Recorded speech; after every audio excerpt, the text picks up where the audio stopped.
Twitter. We got the one and only Giovanni Pennacchietti all fezzed up and ready to go. And we are joined by our good friend Alexander Bard back. It's been a long time. It's been too long. So I'm really thankful to have you back with us. And of course, the wonderful, the extravagant Anne-Elisabeth Moutet back as well. Thank you so much for coming in. And today we're going to be talking about Europe, the United States, specifically with Europe, what's going on in France with Eric Zemmour. I hope I pronounced that correctly. And we're going to be talking about what is going to be in this post Backstreet Boys World Tour paradigm shift that we're heading into. Is it going to be replaced with climate change, carbon credits? I mean, we were talking about what's happening with the climate change agenda earlier on before this started. But let us start with Alexander. First, tell us how everything's been throughout the summer and the year general with you. What's been going on? Oh, I just came back from Mountain Tenerife. I'll tell you what Tenerife, it's in the Canary Islands. It's the only part of Europe that's still occupied Africa, so it's warm in the winter. Usually I go to places like Bali, but I hate quarantine hotels. I hate nose rapes. I hate fucking mouth diapers. We don't wear them here in Sweden. I think it's all degrading to people what's going on in the world right now. And after buying into all this shit we're being treated with, it's just hilarious. Right? So I'm a freedom fighter, at least for myself. So I just spent a month in Tenerife with some friends. I'm working on 2 books at the moment. I'm writing my 6th and final opus with Jan Söderqvist, Process and Event. We're working on it intensely. We hope to get it done in the next year. And I'm also working with Cattle Last on a book called Absolute Negativity. So I'm very much a philosopher more than ever. And in between doing philosophy, I party hard. That's me. Philosophy and events. So are you working on, I guess, the Baudrillardian like theory of event, or it's something different? Oh, we murdered Badiou already. So the thing is this. 2 of the most important books of the 20th century were called Process and Reality by White, and that's a tautological title.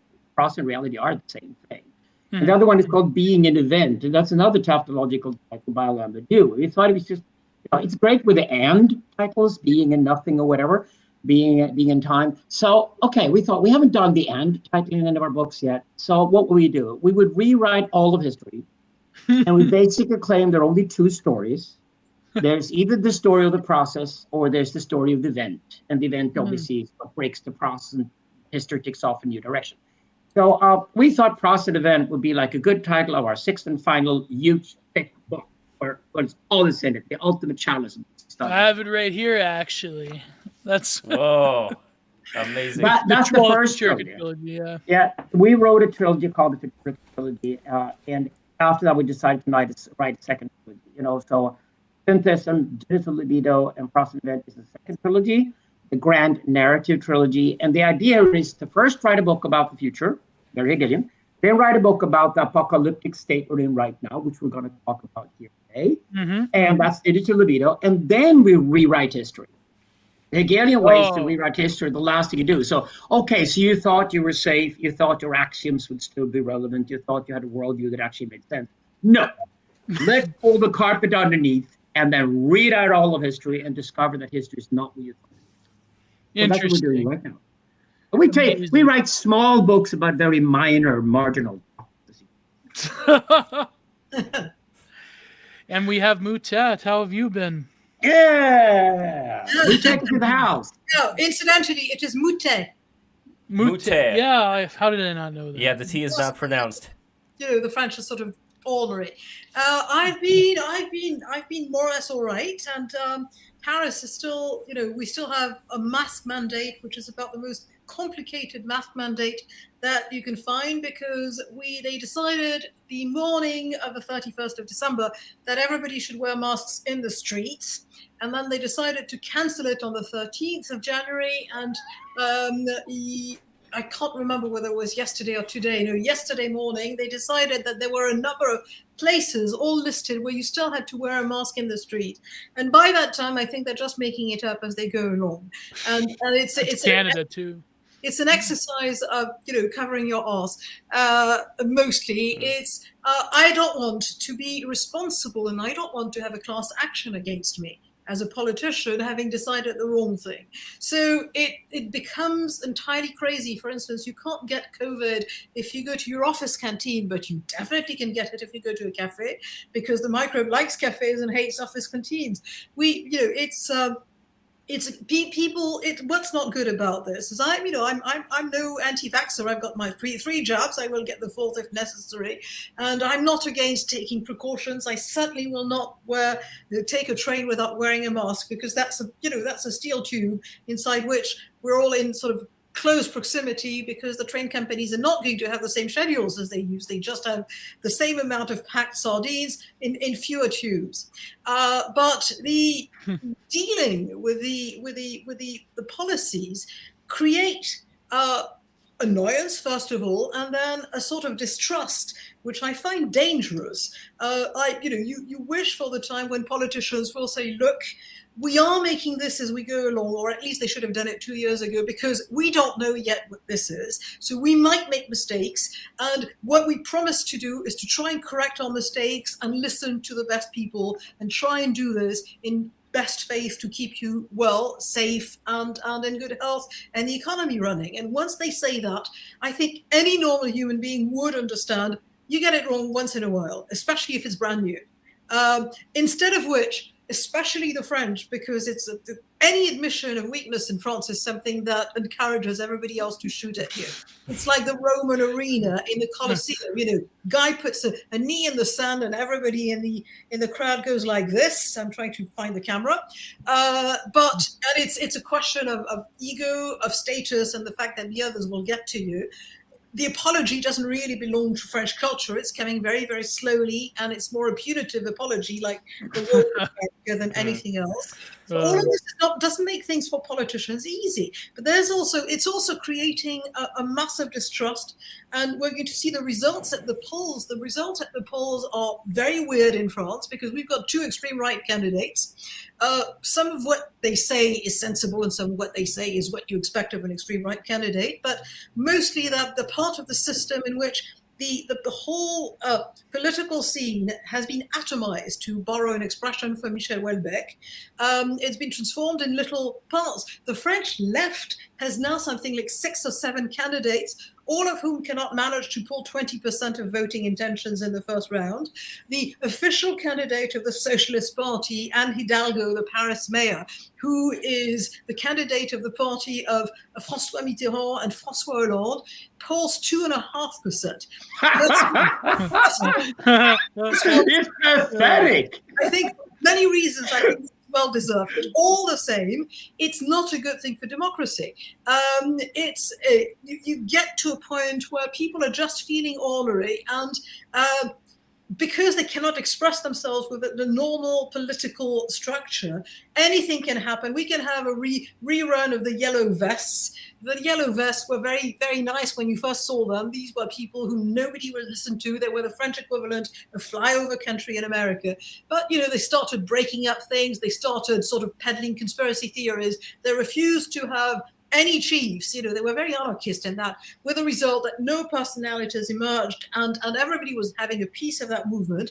The destruction that they wrought in Paris have still not been made right, some of them, and this is dangerous. This is not good for society. It's not good for people's morale. It's not good for trust and cohesion, and therefore I'm saying this is not, it's horrible to say, but Macron probably will be re-elected. He's not a horrible person. He's not the person I like, but but it's going to be, nobody's going to be happy with this, and we're going to start the next mandate, 5 years, already exasperated. Usually, you vote for a guy, you're delighted for 6 months, and after the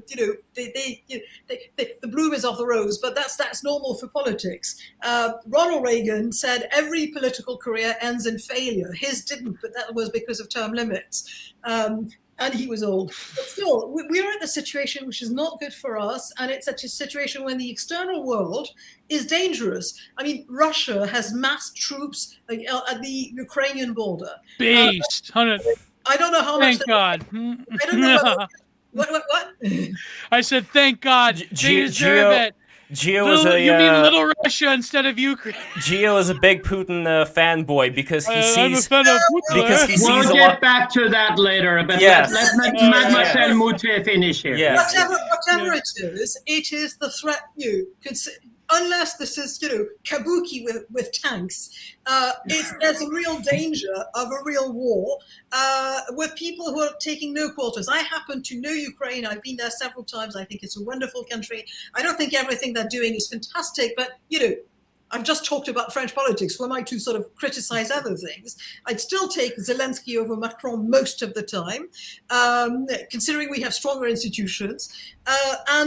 Anyway, things are happening outside France that are not good, and things are happening. You discussed, I forget whether it was the beginning of the stream or before, but we talked about what becomes of the religion of climate change. All of this is something that's real, that's happening, and we're not equipped to deal with it. We're just sort of squabbling about all sorts of things and feeling very sorry for ourselves, even though we're reasonably well fed. Probably for some of us too much fed, and it's not good. This is true. I'm sorry, you know how the French are pessimistic? I'm one of those. Although there's an interesting overlap here because I completely agree with you, Anne-Elisabeth. So I'm another one of those who took the 3 jabs. Apparently the 4th won't work, so it's going to be 3, right? No problem at all. So if you took the vaccines first, the vast majority of Europeans supported vaccination, but not mandatory vaccination, which is Stalinism, right? Then you have the freedom issue. The vast majority of people have discovered that their governments are against the people. They're lunatics. They don't know what they're doing. The epidemiologists were okay, but as soon as the politicians stepped into the picture, it became madhouse, right? So now they know they don't want the politicians around. They certainly don't want a Chinese-style police state anywhere in Europe, right? So now you got a majority of people who are pro-freedom, and a majority of people who are pro-vaccination and took the vaccines, okay? Like me and Mademoiselle Moutet, I think we are the dangerous people right now because we weren't out there with the anti-vaxxers last fall and, refusing to take our shots out. We couldn't care less. But right now, if my freedom is not defended, and if I don't keep my freedom for the next foreseeable future, right? If my freedom is taken away from me because of the current madness, right? And I took my 3 vaccines. I took the 3 jabs. I'm going to be out on the streets this fall. Europe is set to explode. People are furious precisely because the politicians do not understand that the actual overlap here is pro-freedom, pro-vaccine. But that means if it's pro-freedom first, that means mandatory vaccinations like in Austria and Italy now is going to back. I want to ask something because actually I would not mind that mandatory vaccination. Every child in France gets 11 vaccines and that's mandatory, TB, polio, you name it. I would not have a problem with that. I cannot understand why people worry about this. There's a risk in absolutely everything, including drinking Coca-Cola. Why is it a problem not to have a mandatory vaccine mandate? Sorry. Well, I'll tell you what. Because of the social costs. Okay, so I've taken the jabs. I have friends who refuse to. Young people, strong people who just said, I had COVID-19, I would take the jabs. Yeah, I already had it. They're my friends. And they're the ones who push me now to go out and demonstrate with them. They're not fighting the vaccines any longer. They're fighting for the same thing that I'm fighting for, which is freedom from mandatory procedures. And mandatory, to me, is just authoritarian. Totally authoritarian. Well, and that means it just opens the door to a police state that has nothing to do with COVID-19 right now. And I don't want that. No, but my problem is we have natural health, and I look at the mess that's the American system. I'm very happy with my French natural health. You strain it terribly. You put the doctors in danger if you do not have a vaccine, and so I don't think my freedom stops somewhere where I sort of respect. No, that maybe 20 that was true 5 months ago. It's not true any longer. The Omicron is a cold. The Omicron doesn't kill. Death rates are falling rapidly across the planet. Right now, they can pass it just as easily. Like the people that have the sacrament, because we should avoid the V word on YouTube. Please, they can pass it just as easily. So it doesn't make any sense to exclude a huge portion of the population. The denial of natural immunity. But I can make a right-wing defense of it without appealing to freedom. I think that it's really the consequence of a particular form of biopower that we're going to that we're normalizing right now, but also this sort of Girardian scapegoating of people such as myself who haven't had it because I've already had the thing. And I think that it's also a denial of how virology was had throughout the centuries, when we believed that yes, kids should get colds to build up their immunity, and that it's sort of like people outright denying the reality that we've lived with for hundreds of years since 18. There may be a bit of a difference, though. There may be a bit of a difference where, if, for example, if you have something like chickenpox from a young age, you're not going to get chickenpox again. But with this, as far as I'm led to believe, not only with the Omicron variant, but in general, people have been getting various we've never had other an things effective, from there. We've never had an effective jab sacrament against this type of corona respiratory ailment, pestilence. And so it doesn't make sense to have a very experimental, not for, mass swaths of like the human population, to have it mandated against people's better judgments. I think that's the difference. If it was, and there are, and let me finish really quickly, Lev, there are options that use traditional technology. One of them is Nova V. I'm not going to say the V word. And there's other ones. There's one being developed in Canada. There's, of course, the Covaxin one. But those ones, they've faced harsh regulations, maybe because the people in Pfizer used to work for the World Health Organization. They've faced unprecedented amounts of roadblocks in production, and it just doesn't make any sense. If they could have waited a few more months to have jabs that were similar to, the traditional methods of protein carrying and so forth, that would make sense. But with the certain technology that we have now, I mean, it's the purpose why it was developed was different for this type of ailment. It was for autoimmune disorders and things of that nature. Alexander is shaking his head. Demonizing people that sorry, go ahead, Alexander. But the fact that they're demonizing people like Robert Malone is... I don't think we should go down this. This is a dead-end street. Yeah, let's not... Yeah, let's put it this way. I'm speculating. It's not about my opinion. We have a large minority across Europe that are ready to explode Europe and blow this up right now. We do have that. I think it's going to be. That's the point. It's not my opinion. It's my opinion about anything. And we have, for very legitimate reasons, now a large minority of people who will go out in the streets. We have 20,000 even in small Stockholm next week. We don't even wear the mask diaper. They're furious. And they're fighting for freedom. They're not talking about COVID-19. COVID-19 is essentially over, right? Omicron is a cold. It's over and done with. No, they're saying is that open up society, open it up now. And if you come back with more restrictions right now that make absolutely no sense, and mandatory measures that basically just starting a police state, we're out in the streets. I gotta get a comment from Anne, because Anne, your face from death boomers. Your face just got very sullen when Alexander was speaking. Would you have a retort? And I do want to move on to things related to this, but not exactly about this. My man. Yes, but Anne, let me know what do you think. Where would you disagree with Alexander about it being over, as he phrased it? Anne? But yeah, I hope I just explained like my reasoning for being against. But go ahead, Moutet, please. I do not understand why suddenly we've got this reaction. I think it really is significant. It's sort of simple symptom of something else. I don't think anybody of us here, and many of the people who are commenting, and I'm looking at the comments with fascination, has. Don't even read them, please. I shouldn't. You're their new mommy GF. That's 10 years at university studying medicine and 15 years to get a pharmacological degree, doctorate. And we're not experts, to be honest. So why is it that suddenly, even though we've lived in a society that invented vaccines at the end of the 18th century and has seen demonstrably the use of them, why is it that suddenly everybody's a doctor and has an opinion that says, no, this is not good, this is different, this is working on the immune system and different things?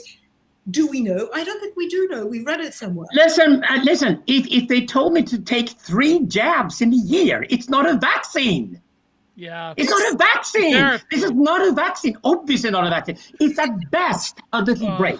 We're not done. Let's just from YouTube. It's not a vaccine. It's a lie. The D word is a lie. The D word is a lie. It's a thing that makes that makes it possible for you to get it and not die, and I'll buy that. Yeah, but it's not a vaccine. But It's okay, okay, but here's that the thing. I think if they only, this is what Eugippius, my good friend on Twitter, said, who writes about this extensively.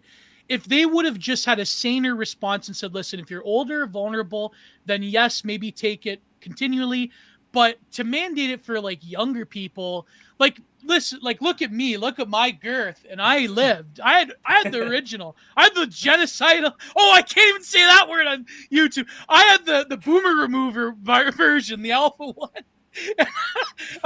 And hey, me and my 60-year-old parents lived. So are we seeing the beginning of the COVID snobbery? I got the right vaccine, the right variant. Your variant is naff. My Omicron, you fucking pussy! How dare you? I had the original, the OG, the Chinese lab. Omicron, get that shit out of here. That's a studio gangster stuff. so now with 2 weeks ago. So now with Omicron, from what I understand, evolutionary, Well, it's supposed to be less deadly right now. It's supposed to be infectious and less deadly, and that's But the direction. according to the zero C-word people like Fingal Ding, who's, by the way, paid up for the Chinese government, apparently it's worse now because it's milder. So that's the narrative shift. All right, well, hopefully it's going to keep going in that direction, but the question is this. People who I've spoken to, just like this random girl in Manhattan one time, I told her that my concern is not about people complying with these particular regulations as much as... She's a virologist, by the way. What's... No, yeah, she... as much as... No, she studied, I believe, in Japan, like, or China, or so. Anyway, she talked... gave you crystals. Yes, exactly. Magical crystals. She was not able to reply to me when I said, don't you think that there are a lot of people here in Manhattan who are going to be so used to just taking orders as far as how they should conduct their lives that it's not going to end when this ends? That next is going to be something else. It's going to be climate change. It's going to be the carbon credits. And that's my question to everybody here. Where do you see, like, if one half of the, or I don't know how many, but if this very heated amount of people is going against this, that's great. But then you also have everybody else who's going to fall in line. And what exactly are they going to be falling in line with? I'll give you a little nasty word here, to nudge, right? Yeah, The last 10 years, environmentalists around the world have spread the word to nudge. Like if it's a tiny little thing you just do, and therefore you hardly even notice. If I try to manipulate another human being without telling them, I'm evil, right? Politicians today are gladly evil. They take pride in nudging people. They're saying that, no, we're just going to make this little thing, you wouldn't even notice it, and therefore you behave in the correct way. And that's exactly when sensocracy arrives, when we got sensors everywhere, microphones, cameras, data flows everywhere. That's how exploding. China's already practicing it. I'll give you a perfect example of that. You're going to see something very pathetic starting in a couple of weeks. It's called the Beijing Winter Olympics.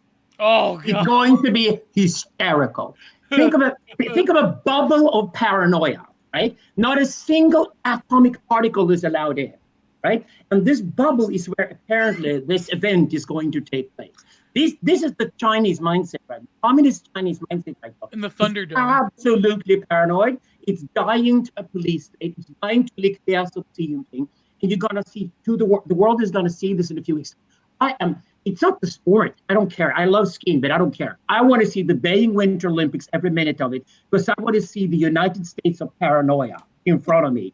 And that is then going to be the model for politicians like Macron. They want to have that, to nudge us, because they've got the climate religion as the perfect excuse to nudge us in every little, every little part of our lives. Well, didn't Macron say... They can't just resist this temptation. They're dying to do it. Well, didn't Macron say that basically if you don't accept the sacrament that you're not a real citizen, or that there's sort of a rebirth, especially in Canada here, there's sort of a rebirth of civic society through extreme biopolitical paranoia that people have sort of lost. But is Europe different, I wonder, not being European, being staunchly in North America? Is the European political scene in general, especially Central Europe, has it changed whatsoever towards maybe, like you were saying, Alexander, radical politics? But on the ground, when it comes to When is the election in Paris and in France, by the way? Well, we can go to that, but we have the same as America, but here it's East-West. So in America, it's Florida and Texas are sort of freedom fighters, and then New York and San Francisco did comply with anything. Here, it's Eastern Europe because of their history, and they don't mind that they have more deaths of COVID-19. They don't care. They take pride in the fact that they're opposed to superior order. But in France and Germany, they've gone completely authoritarian.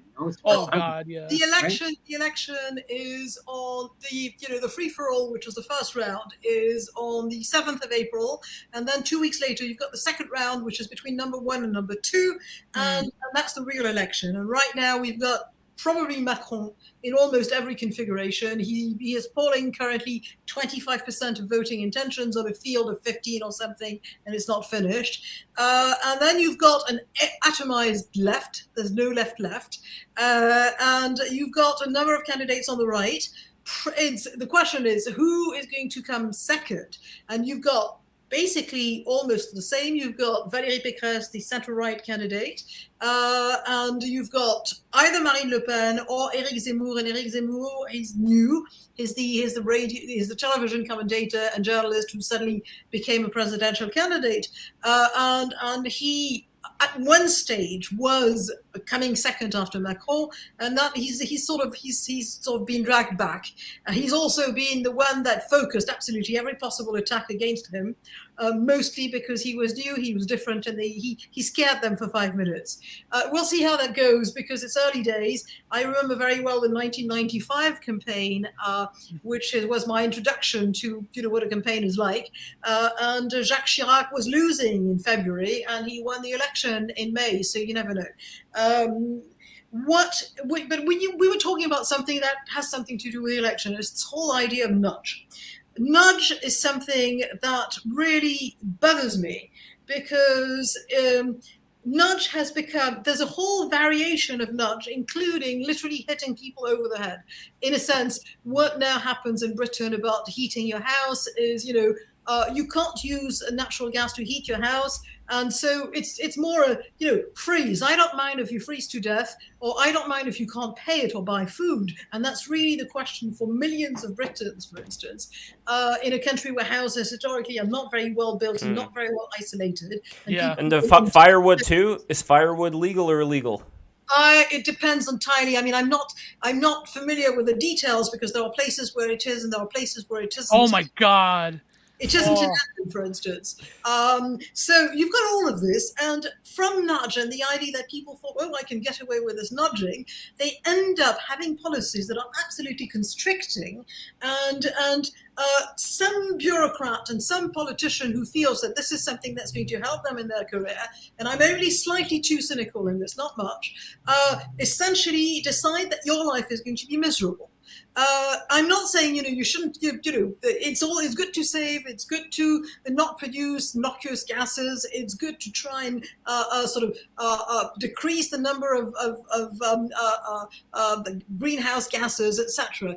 But it's the fact that nobody chooses this in a democratic way anymore, because the minute you try and put it to a democratic way, and we're going back to yellow vests again, you get a situation in which people are violently angry when you tell people who have a budget where essentially it's the 6 shillings for plus or minus of Mr. Micawber in Dickens, and so either you've got enough money to sort of pay everything and nothing left over, or you've got just not enough or just enough. There's a big difference in your life. And if they tell you your car is going to be limited, you have to change your car when it's more than 10 years old, or the emissions are too bad, or simply the speed limit is reduced 10 kilometers an hour on French regional roads. Yeah. Now they have the electric cars that determine when you start and when America, you stop. They shoot at the speed sign sometimes. But what happens is that then people cannot take their kids to school in time. There is more traffic jams. There's more. Everything has got a sort of a butterfly effect that makes lots of people's lives miserable. But they do not count because they are hicks. They're in the countryside and they don't vote the right way anyway. And that really worries me a great deal, because if you don't give them an outlet, a democratic outlet, they will do something that is not democratic at all. But with the I agree. So there's like a technological moralism to the nudging itself. But then what happens is that once the nudging comes into the political system, there's something politicians love, it's called taxing taxation, right? And nudging is just a way to raise taxes.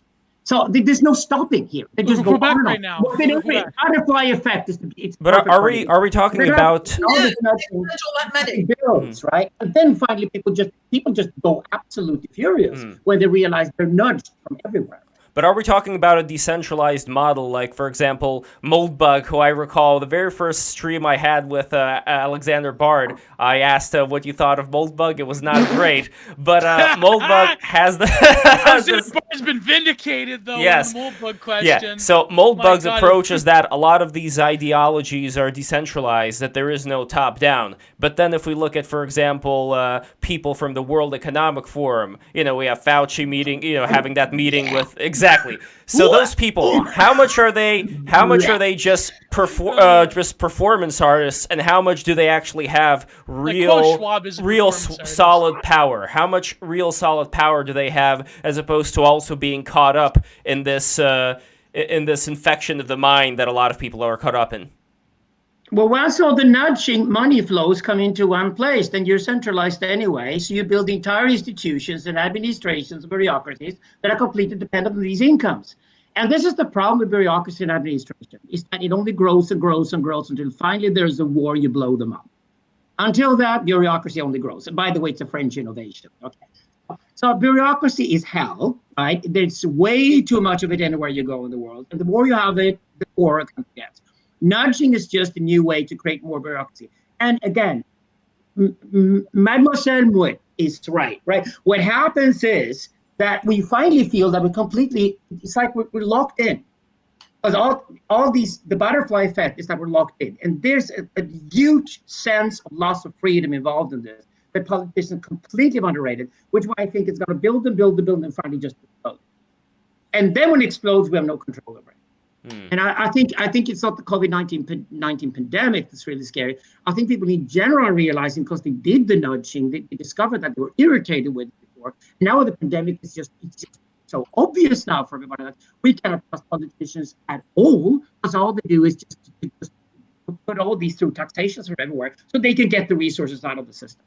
That's what they do. So the question is, what comes next? And I think this kind of brings us to Putin, where I've said it a million times already on the show. Putin is somebody who is looked at by reactionaries in the West as being a good example of a great leader. If only we had somebody like Putin coming in here and cleaning house. Exactly. All right, Alexander. Why is Russia so fucking poor? And if anybody had a million dead... It's the CIA! It's the CIA, Alexander! No, God. It's so bad. I've been in Russia so many times. It's so fucking badly run, right? There's this corrupt oligarch and a bunch of oligarchs, and they run it like... It's worse than Egypt. I can show you. Egypt, I invest in. Russia, get your money out of there. They had the oil and the gas. They made a few weapons because America was lazy to make weapons that work. And finding out they're trying to farm and sell some fucking wheat to the Chinese or something. That country has nothing to export. And if you try to drive your fucking SUV from St. Petersburg to Moscow, there's not a single road to drive on. Russia is dirt poor. And all it has now is an army and a desperate old oligarch who has nowhere to retire. The problem for Putin is that he's got no exit.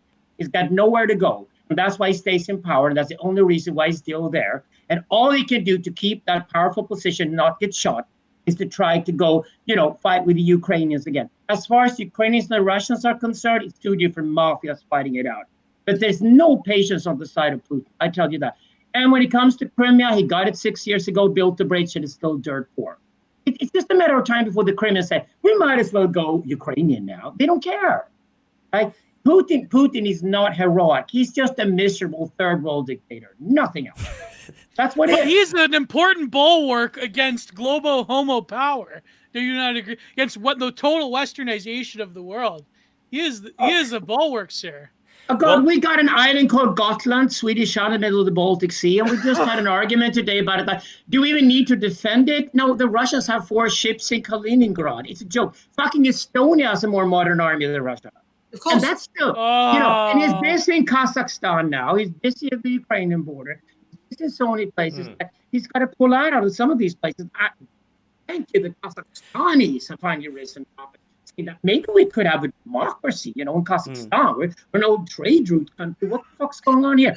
And it blows out Putin, totally surprised by the fact that people in Almaty are going out of the streets. He doesn't even have intelligence. He doesn't even know what's going on. He doesn't even use the internet. He has no. intelligence. He has intelligence. They don't tell him everything. Yes. Well, they give him things on like pieces of paper that he reads. I And was very interested back in the time of the last throes of the Chechen War, that essentially it was waged by the military completely independent of Moscow. Yeah. It pretty much was. Yeah. Well, you see this comment by ABC. Russia is based. That's why Bard is mad. So what a lot of people are afraid of is that there are not enough based people today. What is based? What is based on what? Brzezinski was right. He said Russia cannot be both a democracy and an empire. It's trying to be an empire, and empires are over. Empires are dead. City-states is the future. So what's going to happen is that Russia will implode. But Russia that's will a good fall example, apart. though. You brought up Tatarstan will go independent, and the whole Well, thing this will is. fall apart. I think this goes beyond Russia, though. Chechen War, Moutet, is a good example, though, because that was at sort of like the beginning of like the new Russian Republic. It was like they had to deal with like for so long during the Soviet Union, they didn't give a shit about those Muslims, and now all of a sudden they had to go into go there up to the Caucasus. And Well, then, there's so much migration going on within it was Russia. brutal. It was like how many Russian troops were fucking yeeted by that war. Russian literature, practically, and Lev knows that, practically starts with the Chechen problem. I mean, it's in Lermontov, it's in Pushkin, it's everywhere. It predates many things, and I think it's at the time it's not even a real problem of Islam. It's the region, and it is the region. Yeah. So, I'll tell you how it works. So this is how it works. You got a river called the Volga, right? Yes. The Volga is Russia. Yeah. Dnieper is Ukraine. Volga is Russia. On the middle of the Volga, you got a city called Kazan. If any city in the world has had more construction sites than Dubai and Moscow the last 20 years being Kazan. Why? Because the Tatars who run it, called Tatarstan, which is a province within the Russian Republic, are being bribed to stay in Russia. Mm-hmm. Because if the Tatars go, and they used to run Russia for hundreds of years, to mix the Mongols and Russians. So we don't care about religion, whether if the Tatars leave, Russia falls apart. And why they went into Chechnya, which they didn't care about, there's no oil there, there's nothing there to find, just boring. Like Dagestan and Chechnya, boring. But they had to go in because if they lost Chechnya, the Tatars would leave in a second. And this is the real drama in Russia. If the Tatars leave, Putin has so far convinced them to stay. If the Tatars leave, Russia falls apart. And we have a whole continent of new nations, and I don't mind. It's going to be like Africa. That's probably where, Russia is going to end up. We're going to regard it as a continent full of tiny little countries and a few cities. And it's going to be messy for a while, but eventually it'll be something that works. Because Russia today does not work. It's poor, shit poor, doesn't work. And at the same time, you go to those showcases that are Petersburg and Moscow. And not only do you see, things that work and the modern buildings and you name it, but I was 2 years ago, just before COVID, at a conference in Moscow where we met and we didn't agree with people working in the Ministry of Foreign Affairs and the President's office. And they were all, MGIMO graduates. This great university. And I will say one thing, there were French, Germans, and Britons in that conference. Boy, they were, the Russians were unbelievably impressive. I mean, we disagreed with most of everything, if not everything they said. But the intellectual construction was a thing of beauty. So you've got these people who are absolutely brilliant. They've got an education system which, compared to the West, has now become fantastic by default. And yet, the place cannot be run properly. I know that's the history of Russia over the ages, but it still fascinates me. They've got Nobel Prizes. They've got clever people. They have a taste for art and literature, and that's they have the best atelier system in terms of painting and draftsmanship in all of Europe, in my opinion. But they're all leaving. They call it the Lev Polyakov syndrome. They all left. they all go to Britain and they go. Yeah. There are 300,000 Russians in Cyprus. They're popular like hell in Cyprus. They're all Orthodox. They pay taxes. They go out every night the whole year. Cyprus economy is booming. They love the Russians, but they're going to stay in Cyprus. Why would they go back to Russia? But Cyprus is warmer, nicer, has lower taxes, and works. And you don't. The Russians and the Persians have left. So we got Iran, which is a mess. We got Russia, which is a mess. And basically, the Chinese are probably leaving too. At least they're getting out of Hong Kong in droves. I mean, We do if have, your entire population, if all the brains are leaving, it's not going to. Well, here are the right? only brains that do end up remaining, or rather leaving while working for Russia. I really think that there has Wait, been. did Moutet finish your point though? Oh yes, Moutet. Yeah, well, I mean, this is wonderful free for all. I practically feel at home in Paris, where we always interrupt one another. But my point is more, and it's a question, and Lev would probably know more about this. Why is it that at the end of the day it is impossible to construct something else? Is it a question of sort of tectonic plates of conflicting interests that were inherited from the semi-autocratic system and it can't be moved? And in which case you look at this and you think next to them our problems are really piddling problems. But it's also a country that's absolutely admirable. I'm not against Russia at all. I have actually on my mother's side Russian ancestry, and you will be amused to know that my grandmother was born in Grozny. So I have a few ideas about what the Caucasus is like. But they were probably Russian colonists. I hear Grozny is actually pretty good nowadays. Do you know what Grozny means, Gio? Grozny means angry. Angry. Yes.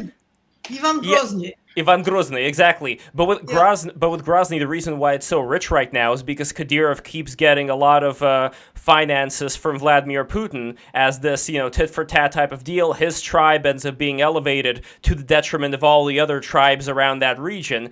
And a big problem within Russia proper is that you get all these Chechnyans who can go around and do as they please with the Russian women, and they don't get in trouble. And that's the other thing that people don't look at when it comes to based Putin. There is immigration fantasy you got going on. There is the same it's immigration like in America, in there as in Sweden. No, I'm 100% right, Gio. And come on, that's in your a heart, demoralization tactic from enemies of Putin in the media outside in the rest of Western Europe. That is a no, Gio, you're wrong. The best thing you could be in Russia is to be Tatar or Chechen because you get away with everything. You get away with everything, absolutely everything. They run the fucking entertainment. Well, another hero. The Tartars didn't they not conquer the Rus at one point? Because they're basically steppe peoples, right? Yeah, they had it for hundreds of years. Oh, by the way, they left a mark. Which is kind of interesting how, like, Western right-wingers that worship Putin, how they don't, like, have the same deference for Tartars or Chechens. They like I guess that they're Muslims. What'd you say, Moutet? All those French politicians, I mean, they get paid. François Fillon, the former prime minister, is now on the board of some oil company in Moscow, and that's he's being paid, which I think is pretty outrageous. I want to kind of get into that aspect of it too. This is something that I was alluding to earlier and on earlier streams, mind you. So there is this idea I've been formulating that Russia spends a lot of money on not so much the improvement of Russia, but propaganda that goes outside of Russia into the West for the sake of demoralizing the West. And you get very smart, lovely people like these two very popular girls. You know who I'm talking about, Gio? They were on Tim Dillon's show. I'm sure they're going to be on Joe Rogan's show soon enough. And they throw certain... I do not endorse this message. Okay. I couldn't hear what it was. I haven't heard Yes, of this. so their show starts with the letter R and ends with the letter E. And they both have Russian names. Alexander, I think you know who I'm alluding to here. They're very lovely girls, they're very intelligent, but I see what they're up to. And it saddens me because they actually are very smart. And the fact that they are throwing out certain things, like talking about how Ukraine, which has like a pretty much a Jewish government as far as the majority of the people who are running Ukraine, they talk about Ukraine being, having a Nazi government, having a white nationalist government. And like all of this stuff being thrown in there, like little breadcrumbs for the sake of making people very confused about reality. And it sucks because they're very popular, they have a huge Patreon, they're very talented, but this is why I don't want to have them on, because they're working for the Russian government. I'm with you here. If the West is not educated enough to stand a Russian propaganda campaign, Putin deserves to win. Right? Yes. If we're that bad, if we cannot separate fact from fiction any better than that, they were so fucking horrible in Western Europe and America, we deserve to lose anyway. We're not a civilization any longer. I think it's a great shit test. It's a great shit test. Alexander, it's always 10%, and I'm very optimistic here, of the people who work on this and try to fight back, and 90% who are just sort of, swallowing the stuff. And it's been there in all eternity. So it's difficult to condemn the West because we're seeing the general sample, but there's enough good people fighting back. I'm not familiar with the show, but I am familiar with RT. I've actually appeared on RT, and they just like explaining how horrible the West is and how things do not work. And most of the time, you just have to sort of bend and pick something on the road, and it's there to explain things that don't work in the West. And it completely changes the proportion. I've always loved. Before RT was Soviet television in Paris would always go in winter to a shop in Rue du Cherche-Midi called Poilane, and every summer they would go to another shop in the Ile Saint-Louis called Bertillon. And Poilane is a bakery, and there would be long queues in front of Poilane because they made the best bread in Paris, and it was couture bread, so to speak. But they came with a television team, and they would film the bread queue. They have bread queues in the West, and Bertillon is a place where they sell extremely good ices, and same thing with food queues in the West, and we laughed at that at the time, but it was something to keep the peons happy on the other side of the Iron Curtain. That was like that one news presenter. Was it Russian? Like he was throwing out every anti-Polish. You saw that one, Lev, the Polish one? That was hilarious. But, I don't recall. Lev, listen, you got to stop with this schizo nonsense. No, I'll tell you who they are. I mean, why not? Yeah, Red Scare. That allegedly. That's who I was talking about. Anna and Dasha of Red Scare. You can't make these public allegedly is the magic word. I could say allegedly, and then I could say whatever I want because I'm saying the word allegedly. If Anna K destroys you on Twitter, then I don't blah, know. Blah, blah, blah, blah. She doesn't dare because it's going to expose what is actually going on. Oh my God. Them being close friends of Putin's propaganda minister, the guy who heads up the Russian Esquire magazine. All right, I know what's going on. Did I hear the name Edward Snowden somewhere here? Oh, that changed everything, didn't it? Right? Oh. The closest we've had to Messiah in the West is a guy who's a refugee in Russia today. That's incredibly embarrassing. Who are the people who follow this stream? Because I'm just reading again. I'm reading the comments. I'm fascinated by this. Oh no. Oh yeah. Well, I thought I mentioned that. Well, here's how I will explain it. Break the rules. The people who go on Break the Rules, who are the most active and the loudest, they're not going to be the loud leftists because loud leftists don't watch the show. They're not going to be the centrists who watch the show because centrists know how to behave themselves, and they're not going to be very active in the comments section. So they are going to be... Except when it's slandering fellow journalists, such as what your blah, blah, girl blah, Barry blah, Weiss blah. did recently. I don't know what you're talking about. But anyway... Accusing Pedro Gonzalez of being an anti-Semite. But that's neither here nor there. I wanted to read a passage from the Futurica trilogy. This is from the last book, if I recall. But this, I think, goes into the discussion about what you were mentioning, Moutet, about the alternatives and what they would look like. And of course, I want to get into some more. The explanation is that when the intellectual status of the ego is weakened, the response is not as singular and clear, but instead dramatically bifurcated. In part, we acquire a new netocratic elite who accepts, recognizes, and adapts itself to the territorial gains of modern psychology. They are turning their backs on classic metaphysics in both its religion and humanist forms, and are instead constructing a new metaphysics which takes its lead from monistic ultra-materialism of our age, and using the metaphor of the network to describe and give meaning to the new style of existence which is emerging. The problem is that not everyone either wants to or can accept the new information and live in harmony with this new worldview. So we are gaining a new underclass and network society, which in its panic at the territorial gains made by modern psychology is clinging ever harder to superstitions, explanations, models provided by the mantle of old religion and quasi-religions, proclaiming ever more vehemently the central role of the soul, the ego, free will in our lives. I think that political ideologies and sort of various re-enchantments on the left and right could also describe this. I mean, the problem, I think, and I want to describe this to Bard or his partner, Sunderkist, is that this sort of like tech determinist, like totalist view of like, global American technocratic society is going to like consume the world in like digital simulacra neoliberalism, that Mark Zuckerberg is going to go around and sink the metaverse into every single crevice of the world. I think that what's interesting No. You jumped. Wait, the netocracy hasn't happened yet. Facebook and Google are dead. They're doomed. That's not the thing. They're too capitalist still. We're not Well, what there do you mean? yet. Aren't they ascendant, Not there yet. Alexander? We're not there yet. We're not there yet. We just see the pattern. So I can teach a 90-year-old today the class difference, what we're moving towards. I can just say you can either have an algorithm that gives you everything you ever wanted, and you basically just replicate your historical self. Or we can throw in every 10th time or so, we can throw in an antagony into it. We can throw in something that you didn't expect at all, you're comfortable with. And the kids get it right away. And if you can take on the antagony, you will grow and expand and get smarter. So you have kids now who study hard, like every day they study hard. You have kids who do nothing but play games. We already have the class difference when they're 19 years old. And by the time they're 22, it's so definite, there's no return. I think Karl Marx is more important than ever. We're going to see enormous class divisions. And my prediction is we're moving towards a global India. We're going to be like India, and we have caste systems very soon. Are you aware of the book by this woman called I like it. I'm just saying we're going there. We're just going there. Are you aware of the book by this woman called Batia Ungar Sargon? And she explains that the upper classes in America are currently weaponizing wokeism as something to negate the existence of a class conflict, and essentially it's upper middle class people imposing their rules to the lower classes who are absolutely. We threw class out in 1985.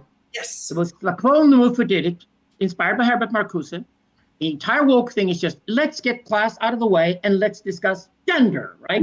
Like if women and men don't marry each other and move into the same classes. So Marx was thrown out. We have no Marxists left anywhere in the West any longer, not at all. We only have a Rousseauian middle class left, full of academic middle class people who hate working class people. That's precisely where the working class has nowhere else to go. And I think the next turn is to have a right Marxism. So it's a Marxist right, which is the only way forward. System of analysis. Yes. Not political predictions or prescriptions, but as a system of analysis. It's very useful. Every system, it should not be the only system, but it is an incredibly useful system. Yeah, and everything else is a lie. Everything else, it's like Marx said, if you cannot talk class, then everything else is just nonsense, because you're basically avoiding that one thing that it hurts so much to tackle. So what is the upper crust of these of this cast going to be busying with? What are they going to be reading, and how are they going to be making their mark on the earth? We are serving them the police state right now. So what's going to happen is the sociocracy will go to a small elite. They lock themselves up in gated communities. They make sure they live in bunkers safe from atomic warfare. And like New Zealand, they will live in those places, and they'll basically control the world through cameras or microphones and not just whatever we want to do. They don't do that. It's the old system that actually creates the police state and basically hands it over to people who are much more savvy than they are. That's going to happen. It's not going to be Google and Facebook. They're done. Facebook is definitely over. It's dead. Google are making terrible mistakes. They made Google search so horrible in the last 5 to 6 years, made advertising now the forefront of it. We know that we hate advertising.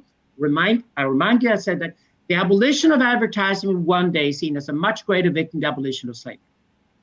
Advertising is the dirtiest, shittiest, most evil we ever created. We hate it like mad. It's called spam. Also, anybody who still uses spam today or still uses advertising is dead and over. It's the end of capitalism. Attentionalism kills advertising. And then we move into a radically honest realm where the algorithm comes back to the blockchain. And that's not going to be Google. And when the algorithm and blockchain become two sides of the same coin, it's going to be the fiercest fucking instrument towards truth we've ever seen. Just like capitalism killed bullshit everywhere, that's what it worked. You had people bragging in every street around the world about whatever they were selling. And once capitalism arrived, you just walk up to the bragger and say, okay, but what's the price? And suddenly you had to be honest, right? The same thing now with attentionalism. What's happening is digital has only started to move. When digital finally arrives, it has all the data points about absolutely everything in the world.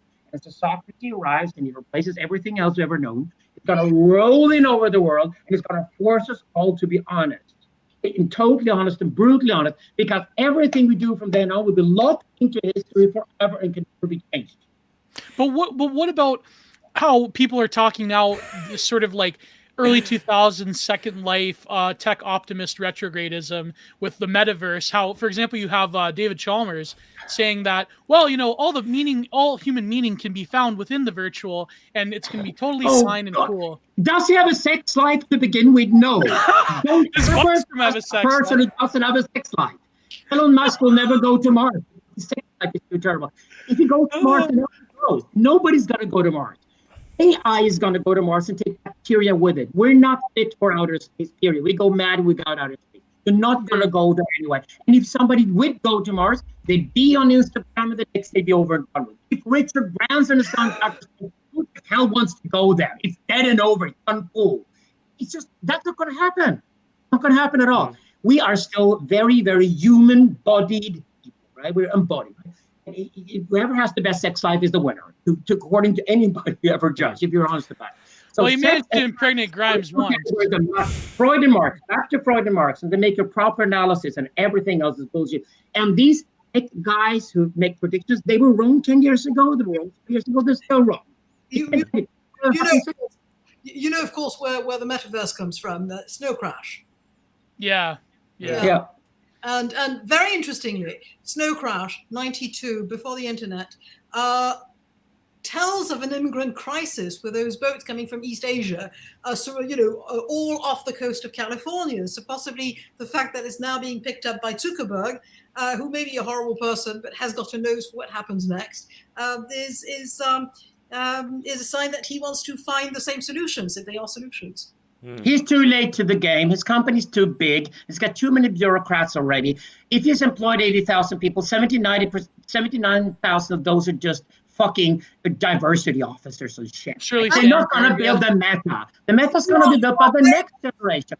This is good news. It's just games anyway. It's just gaming. It's not going to change. Well, we already have a VR chat. If you guys heard of VR chat, that's been around for a while now. Well, it's the same thing as the metaverse, supposedly. But as far as people living in the pods and eating the bugs, as the narrative goes, Alexander, you were mentioning that you think that this is something that the upper crust is going to be in as well, if we're talking about these bunkers in New Zealand. But I imagine that this would have been something that more of like the lower class people, because they don't have a fun life, they would be strapped into these VR headsets all day, and that would be the rest of their life, like with the metaverse and NFTs. They'll be sedated so they don't cause problems to the superior classes. That's what you always do. Okay, we got masses out there. Can we use them as slaves? No, that's too costly. Okay, sedate them. Preferably kill them, get rid of them. Right. Well, have you been seeing the train robberies? Oh, one second. I know this is geo-harassment, but I want to ask about the train robberies. Oh, the train robberies! Oh, the train robbery! Going back to the Wild West, it seems. But yeah, the 8 people, the gorillas in the one. No, I can't. But that's too much. No. But when it comes to these train robberies, an alternative way of doing this would have just been. But if they live in Europe, explain to them the train robberies. Okay. So there are these trains that are robbed. That's the explanation. I don't know what to tell you. Okay, trains built the back of North America, right? Yes. So there are these sections before the train stockyards in Detroit and places like that. You know where I'm getting with this, where there's basically a whole sea of people of a lower class and let's call them POC status, who go like hoboing, but not like actual hoboing. Go on the trains, loot them, throw everything off, and carry them away like termites, basically. And in America, it's a huge problem with an already taxed supply chain logistics situation. Now you have to deal with whole-scale robbery in these train yards of consumer goods mostly. Yes. Yeah. So and here I'm going to show you. I'm going to show you a picture regarding the train robberies. So this is one. It. Yes, this is the recent one over here. But my question is, this is Americana, right? there was this comparison meme where they had this picture, and then they had a picture of some Chinese bullet train next to each other. You know, that train is very clean and this one's very dirty. Yeah, and from us. They what? It's the TGV. It's the French TGV train. We built one in China, and then they started building clones. Yeah, I mean, that part of it, be that as it may, the idea that they were going with that meme is something is culturally wrong with the United States. People can blame it on various characteristics, whatever. I personally blame it on there being a lack of a cohesive culture that I believe anybody, regardless of wherever they would have originally come from, can be a part of. It doesn't mean that everybody in the world will be a part of it. It will be limited limited to whoever rises up to the challenge. But right now, this is the complete opposite in America. Nobody's even thinking of challenging people to have a better family, to have a better society, so that this doesn't occur. So it just sucks that the approach, the approach right now is basically to just put everybody in the pod, have them eat the bugs, through a hose or whatever, sedate them, as opposed to actually having good families that could take care of each other. That would be more of the idea of creating heaven on earth. This, what you said, Alexander, is more of the idea of creating hell. Is there any way that we could start, at least in smaller pockets, working on society? Or legalize the drug trade to start with. It's the biggest industry in America. It's completely legal. I mean, it's ridiculous. Yep. We're already starting that. Drug trade. How hard is that? The war on drugs is the Third World War. It's torn Latin America apart, killed millions of people. When will politicians finally be held accountable for the war on drugs being the Third World War? That's what it is. It's torn Africa apart too. It's about to stop. It's torn half America apart. And almost every problem looking in America today is down to the war on drugs. Hundreds of thousands of people die every year. Now fentanyl is in the system. The Chinese are avenging the opium wars by throwing fentanyl into America, and America's falling apart because Americans are fucking kick-seeking addicts and nothing else. That's why they die from COVID-19, because they're obese, right? So if you know that already, let's turn that around. What do? You legalize the fucking drug trade, and you must do it quickly. And then you can tax it. You can even nudge people into taking the right drugs. At least if they can do that. Interesting.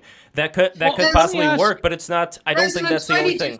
Offer, which I'm not going to take sides on, but if you take Viktor Orban in Hungary, Viktor Orban is nudging with sort of tax rebates or tax exemptions people to get married and have children. And he's encouraging family cohesion. And that's done in a country where, contrary to what the West says, there's not a single political prisoner. And if he loses the next elections in April, it will be the first time he runs.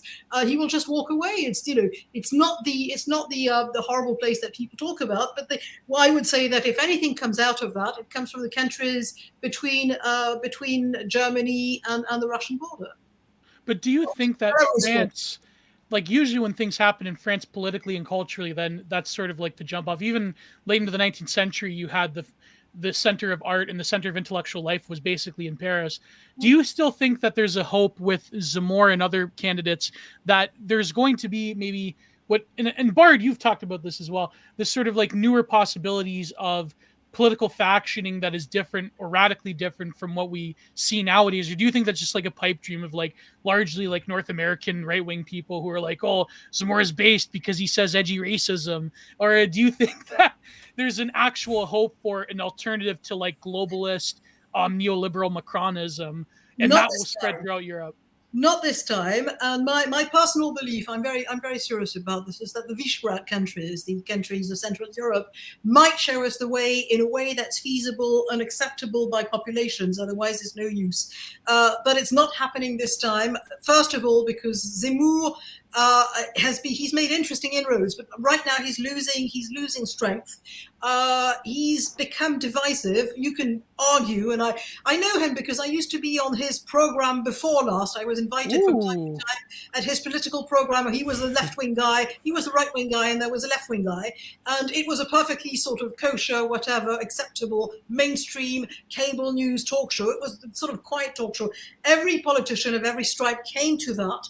And he started off being for 25 years an extremely competent political journalist. He was not left-wing, but he was not especially right-wing. He started writing his own saga by publishing those books, some of which are just collections of his columns, and also seeing that nobody wanted to say things anymore because you get sued whenever you do it, which is just what's happening to him now. But I don't think he's a professional politician. I think what he's achieved right now is fascinating for two reasons. One is that even if he finishes at 15%, considering that everybody else will be behind him, that's very impressive. Second, he has moved the Overton window definitely to the right in an interesting way. And third, we'll see, what happens with Marine Le Pen. If she's not finished, she wasn't finished last time. If she is in the second round, she will not win, because she is somebody who essentially, even though she might be in the second round, she has the half-life of isotopes. The French have looked at her 3 times, and they don't believe that she can run the country. And that's the end of it. So the next election is 2027, and we're going to see what we produce. But we're not producing lots of really sort of active intellectuals either in France, and that's another problem. How about Pécresse, though? How about Pécresse? You haven't mentioned her yet. Oh, God.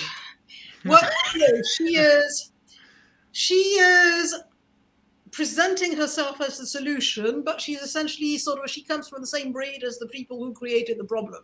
She's a technocrat. She came from ENA, the French elite school that creates, top mandarins in the civil service. She is somebody who used to be wishy-washy, except that now she's very radical in her speech, because she feels that the election has got to be won on the right. There was this so-called right-wing primary. I call it so-called because in America you've got 50 primaries, and therefore you can test your candidates for quite some time, 8 months. Yeah. In France, you have basically a one-shot. It's like electing the leader of the Labour Party in Britain, and you can sell cut-price party cards and influence the vote. But she was not that person before, and I know lots of people on the right who are not extreme right and who say she will not do what she says right now. She said, I'm Mrs. Law and Order, and she's not. So she's going to be a sort of a mixture of Macron and Chirac. I don't trust her in foreign policy. I don't trust her much in economics, because at the end of the day, she's like those French technocrats who want to micromanage everything. So if she's elected, it's going to be a different crowd, and the Macron people are so incredibly tin-eared and sort of closed in their bubble, and the bubble is very narrow. They're 35-year-old white guys. I'm not sort of militantly against white guys, but you need to have other people just to make you think differently. They all come from the same, not just the same universities. They come from the same secondary schools, and I mean they are an echo chamber, and they despise the rest of the world. She's going to be slightly better because at the end of the day, she's inheriting the remnants of what used to be the Gaullist Party. And the Gaullist Party was very interesting. It was a cross-class party because after the Second World War, France was not divided so much between left and right. It became afterwards, but it was also divided between the people who collaborated and the people who didn't. And that was about the same number. In the middle, you had people who just waited it out. And I'm not calling them collaborators, but you had 2 views of what happened. And it was fascinating because it was cross-party everywhere. So so the Gaullist Party was the authentic populist party of the 1950s and 60s. And then it sort of evolved of being more conservative. The personality of de Gaulle was like that. And the left historically had not been destroyed. And with the result that you got a panorama that started looking like the panorama in, say, Italy or Germany. But it was a fascinating thing. She has a muscular memory. Her party has a muscular memory of those days. I'm not sure they think that way, but they have this muscular memory. So will they sort of evolve so that they can grab some of this?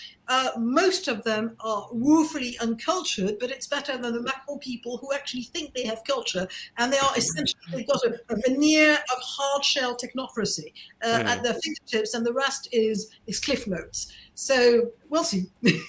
Well, what? I'm going to be in Paris in 2 weeks' time. I'm going to be at the Hippodrome de Vincennes. I'm going to be there for the Prix d'Amérique, which is the world's biggest horse race, and apparently 5,000 people are going to be there. So we'll see where the Omicron stage is happening. That is trot, right? It's trotting. Yes. I breed trotting horses in Normandy. Wow. That's what I do. By the way, I breed horses. Trotting is, yes. I mean, it's the popular side of horse racing.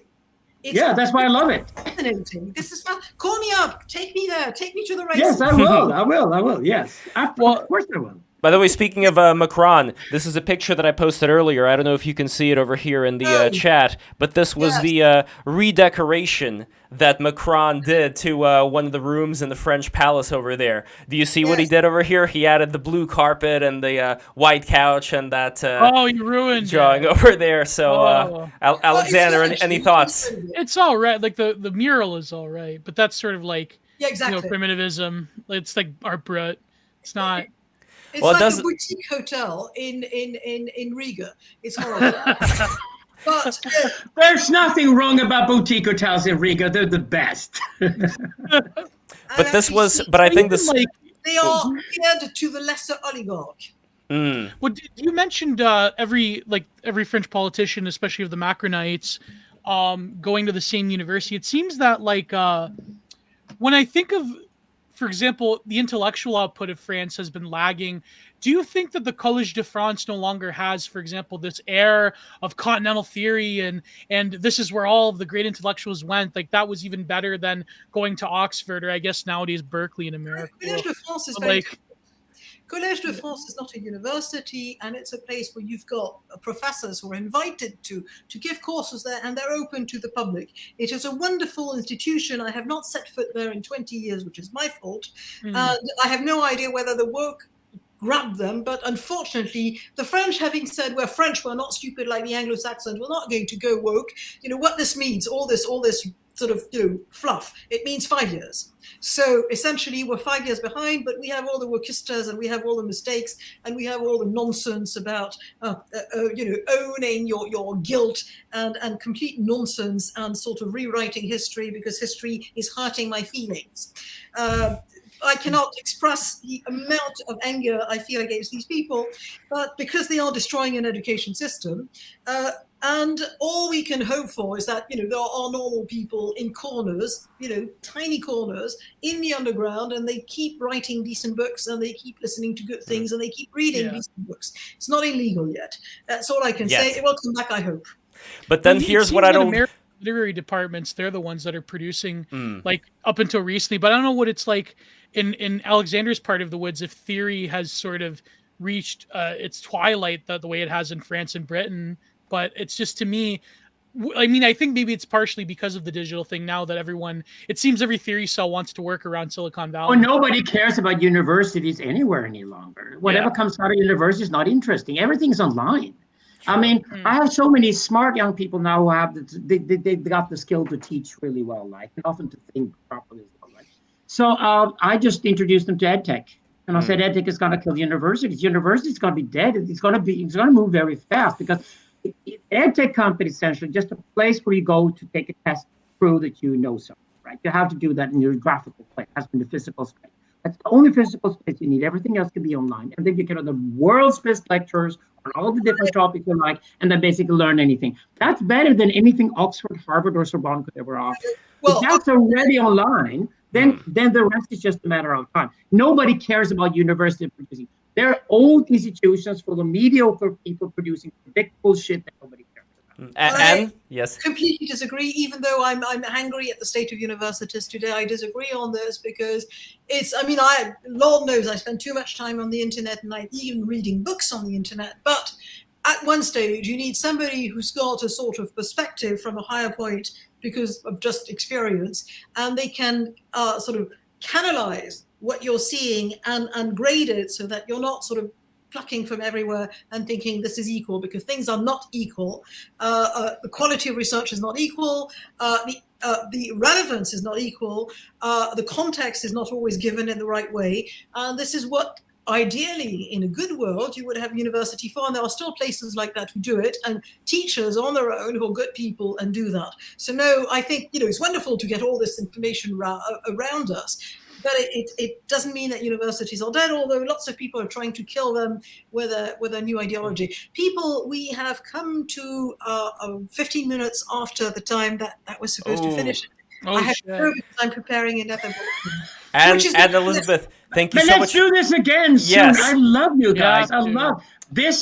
This foursome is magic. It's just absolutely it is. I would wanted love to for read you to come something back. from Byung Chul Han, but I guess we don't have time. Well, and also super chats, because we did have a few super chats for Miss Moutet as well. By the way, follow Anne at twitter.com/Moutet, MOUTET, for all the audio listeners. So here. Yeah, so here, let me read over here the Streamlabs recents over here. So let me see. And by the way, everybody who's watching this, please subscribe right now. Subscribe. So anyway, over here, ABC, $5. Is it Mrs. or Miss? Moi, Miss. Miss. Okay, there we go. Oh, it's the ABC got a chance now.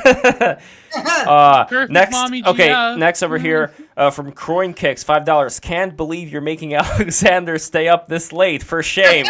Tisk tisk. He stays up this late anyways. It's And Massive McGee, €2 or £2 rather. Wait, before that, it is fascinating, Alexander, how many fucking things you've done in your life. It's incredible.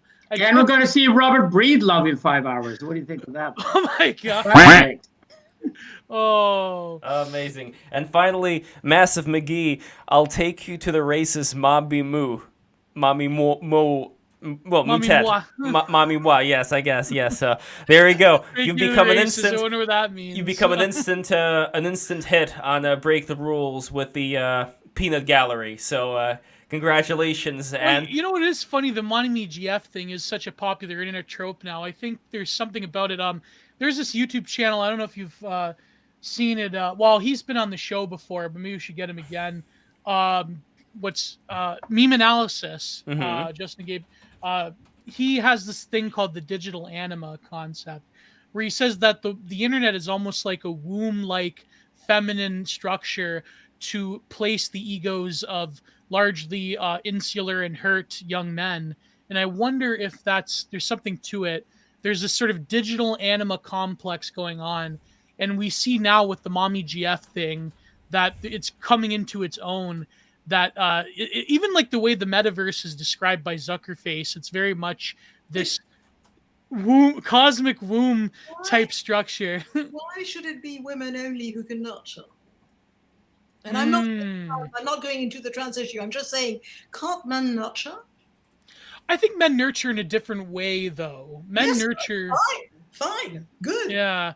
Wait, The internet is sort of like a force of. Yeah, go ahead. I cannot believe this. Massive McGee, if I get this, he just donated 100 GBP. And 100 GBP is, let's see, to USD, is $135. Whoa. Massive No McGee. way. And you know what he says? He says, Miss-based. That's what he calls Anne. Miss-based. That's good. That's a compliment. That means that you're based. I'm based. You're Thank based. you. I'm based. Yes. I will. Oh wow! Thank you, McGee. I can't believe that. Whoever, I can snub you with French lingo if you sort of riff me. But anyway, no. Thank you very much to the guy who said I'm based. Thank you guys, and I have to leave. But this Thank you so much, Anne. It was a great pleasure to see you here. Now, before we go, here, let me change the screen. Before we go, I also want to thank Alexander so much for... Thank you so much for having me. It's been pure joy. Pure joy. It definitely has. And I just want to say once again, everybody who's watching this, don't forget to subscribe and patreon.com/ I mean, you get the idea. Patreon.com/ break the rules. Yes. One last thing I forgot. I recently did this series on my YouTube channel, Jenner Productions at youtube.com. Do you remember the Wired magazine back page thing called Artifacts from the Future? Do you remember this? No. Alexander? No. Oh my God. It's about how it was a bunch of these like sort of illustrations and graphic design features where it would, it's called Found Artifacts from the Future. And I think they ran this in the year 2000s where it was, and I review all of them. It's sort of like how consumer products will drive the sort of speculative futurism of, like, for example, gene editing, vitamin ads that are targeted to your specific biome and things of that nature. And I wonder if that sort of, and they, for a lot of them was like critiquing it. It was sort of like very funny and so forth. And like, we would basically live in this genetically and nuclear polluted wasteland, and we have to have the CRISPR technology to protect us. But I wonder if that sort of futurism that was very much like dying in like the, mid 90s, early 2000s. I wonder if there was something to be said about how futurism itself sort of went out the window, and the predicate being that consumer products were going to drive innovation. It seems that nowadays that sentiment is grinded to a halt, and the sort of like 90s mosaic society is no longer this like viable thing now. Yeah, And I think Apple was the last company that built its fortune on creating a sort of sexy product that was designed over. It's not going to go. We're not going to go back to that. We're not going to put our money there. We put our money into experiences already, not products any longer. And after we put our money into the experience, we're going to put them in whole new things. The economy is not is driven by potentialism. Potentialism is not the economy. There's no potential economy. The economy is completely capitalist. But the way the economy will turn, it will go towards much more inner experience. Because it's actually in social relations, it's mimetically that we decide what we spend our money on. Once you got enough food on the table, that's all you spend your money on from then on. And in that sense, I think, Apple was designed as an electronic Gucci, and the electronic Gucci died with Steve Jobs, and that's over and done. Electronic Gucci, I love that. Yeah, the Gucci, it's all over. That's why fashion, the way it was, is dying as well, because it's now so ironic. It's so many different things at the same time, and each subculture has its own way of expressing itself. That there's a fashion this season that's over and done with. And people don't want the Apple products any longer, by the way. Because they're boring and predictable, as they always become when they're designed top down. So I think that's what we're done with. It's all participatory culture from now on, and participatory culture doesn't operate with any sort of good taste. Not at all. It's not a dictated taste any longer. Well, that's interesting to say that, because Artifacts from the Future by Wired Magazine, there's also this other one by this Rand Corporation affiliated NGO. I think they're called the Institute for the Future or something. I've seen these museums of the future, things that have been around for 34 years. They never really take off because they're not true. It's not going to happen. But it's like science fiction. Science fiction is never anything but the retelling about our current. Right. Nothing else. It's never about the future. The future is contingent, unknown. That's true. They didn't have cell phones in the science fiction, right? No cell phones, no smartphones. So what did they get right? But that's the thing. I even said it kills it, doesn't it? Right? Yeah. No, one other thing, by the way, that kind of kills it for me. Have you seen that Elon Musk tunnel that he built? I thought this was going to be something interesting, but the tunnel itself, it looks like the stupidest thing ever. It's this very tiny, claustrophobic little white tunnel, and the cars, there was like a traffic jam already with the Teslas that were inside of it. There's nowhere to go. Listen, I agree with I'm gonna have to leave. I agree with the Mademoiselle here before. You need to take a train ride in France and enjoy the train ride between, say, Paris and Lyon. You have to do it, right? You don't have trains any longer in America. You don't know what you're talking about. That's a train. If Elon Musk can't if he can't create a better experience than that, he's dead and over. Yeah, this is the picture right here. This is terrible. Oh, God, it's ugly. And there's nowhere to go. It's a Tesla up an ass. It's a Tesla through an asshole. That's an ugly asshole. But that's interesting you said that, Alexander, because I mentioned this as well when I was critiquing it, is that the predication of early 90s consumer culture, that's going to last forever, because a lot of these artifacts in the future, they're basically ads for future products that they envisioned. But you're saying the ad economy is going to die. So wow, my God.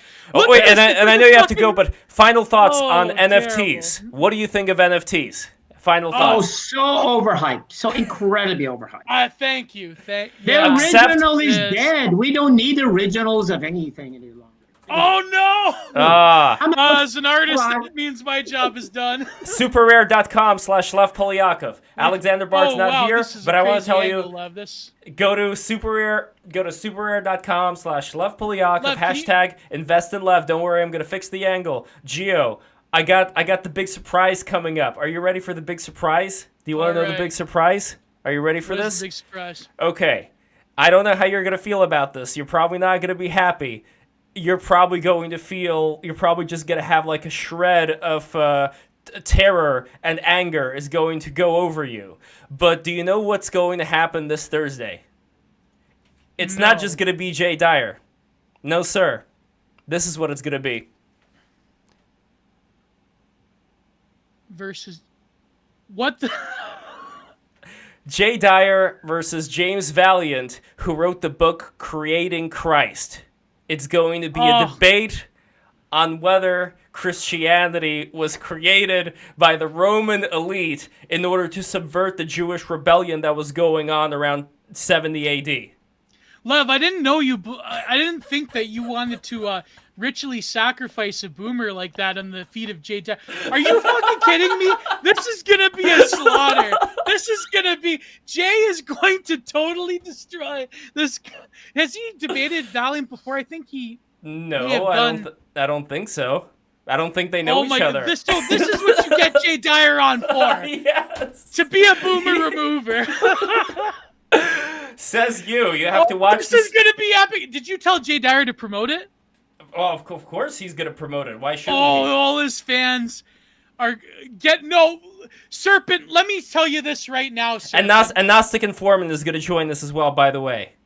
Oh, God. Well, at least I'm going to be on Jay's side. So, listen, Adam Green will never happen, and you know why Adam Green will never happen, because of Lev, okay? Adam Green will never appear on a live stream with someone like that. Adam Green and Barry Weiss. And frankly, Adam Green knows just as much about the Bible as, I don't know, I don't want to say increase his fans, but Adam Green's never going to happen. Gio, have you read the Old Testament in the original Hebrew? I've read translations, obviously. I haven't read I'm not talking about translations. I'm talking about the original Hebrew. I cannot read Hebrew, so... Okay, there we go. This is something we're going to get into. 2022 is going to be Break the Rules, New Saga, the Religious War Saga. It's happening. We're going to go into the nitty-gritty. We're not going to stop. God, yes. Please, God, yes, Gio. It can't just be me and Christians everywhere, and that's it, okay? There's got to be some pushback. There's got to be some discussion. Just be Christians everywhere. There's got to be some pushback and some discussion. We got to look at the original source text. We got to look at the original Hebrew text and compare what they wrote in the Septuagint to what was written in the original Hebrew text in order to find out. I'm sure he did, and it's going to be a very amazing stream. And that is what you guys are going to see after the stream is done. Valiant on, by the way? How does this work, Lev? How does this work? Well, it's because of Gnostic Informant. Gnostic Informant had Valiant on, and this is what I'm talking about, Gio. This is fate working its way in order to avenge what was going on earlier with just me and all the Christians and all the reactionaries going against me because I didn't have anybody on my side. That shit ends today, boy. We are changing things around here on BTR. It's going to be a bloodbath. It's going to be a bloodbath. It's going to be a religious war the likes that you've never seen before. I guarantee it. I can't wait. I guarantee it. Get Pajou on that one, It is happening. It is happening. I would love to have Pajou on as well. No, but in all seriousness, you gotta stop putting me in a bad position like that. I mean, it's gonna be fun when me and Tyler go up, but I'm putting you in a great position. You get to defend your faith. I'm putting you in a great position. No, that's a Listen, I was watching some of those videos from his debate partner, and let's say it borders on outright blasphemy. And but it's kind of like on Thursday, it's gonna be like a tag tournament, where it's, the experienced veteran has a young up-and-comer with him. I mean, and he's like, you know what? You're going to go in the ring. So Jay Dyer is going to make my job on Thursday quite easy. I'm probably not going to have to say a few words in edgewise. So with Jay on the stream, you really don't have to say very, very many words. Here's the final thing. This is from our good friend Catherine Brodsky. I want to just share this. Why are you awing? You don't even know what I'm about to show. Here. No, this is what she posted over here. Oh, okay. All right. Here we go. Catherine Brodsky's post over here. Truth does not mind being questioned. A lie does not like being challenged. There we go. This is the motto of Break the Rules in 2022. We're bringing everybody together in order to get to the bottom of all the biggest questions, because we do have access to a lot of information today, and the worlds are about to merge. We are about to have the dimensional merge. This is the real dimensional merge, people, and this is why you got to subscribe right now. BreakTheRules.tv, Patreon.com/BreakTheRules. No, never. Did I say that out loud? Oh man, I'm gonna clip this out and send it to her as a present. Tie a little bow on it. The rule about the idea of Christianity. Well, I've read Sacred Mushroom and the Cross, and Allegro gets like quite a lot of things wrong. I mean, even just a lot of the evidence is based on a few tangential mosaics where Christ is supposedly holding a mushroom. But I think that the whole idea, again, this goes back to a lot of errors within Christian historicity, where it's like attributing like certain sacred mystery cults to the creation of Christianity.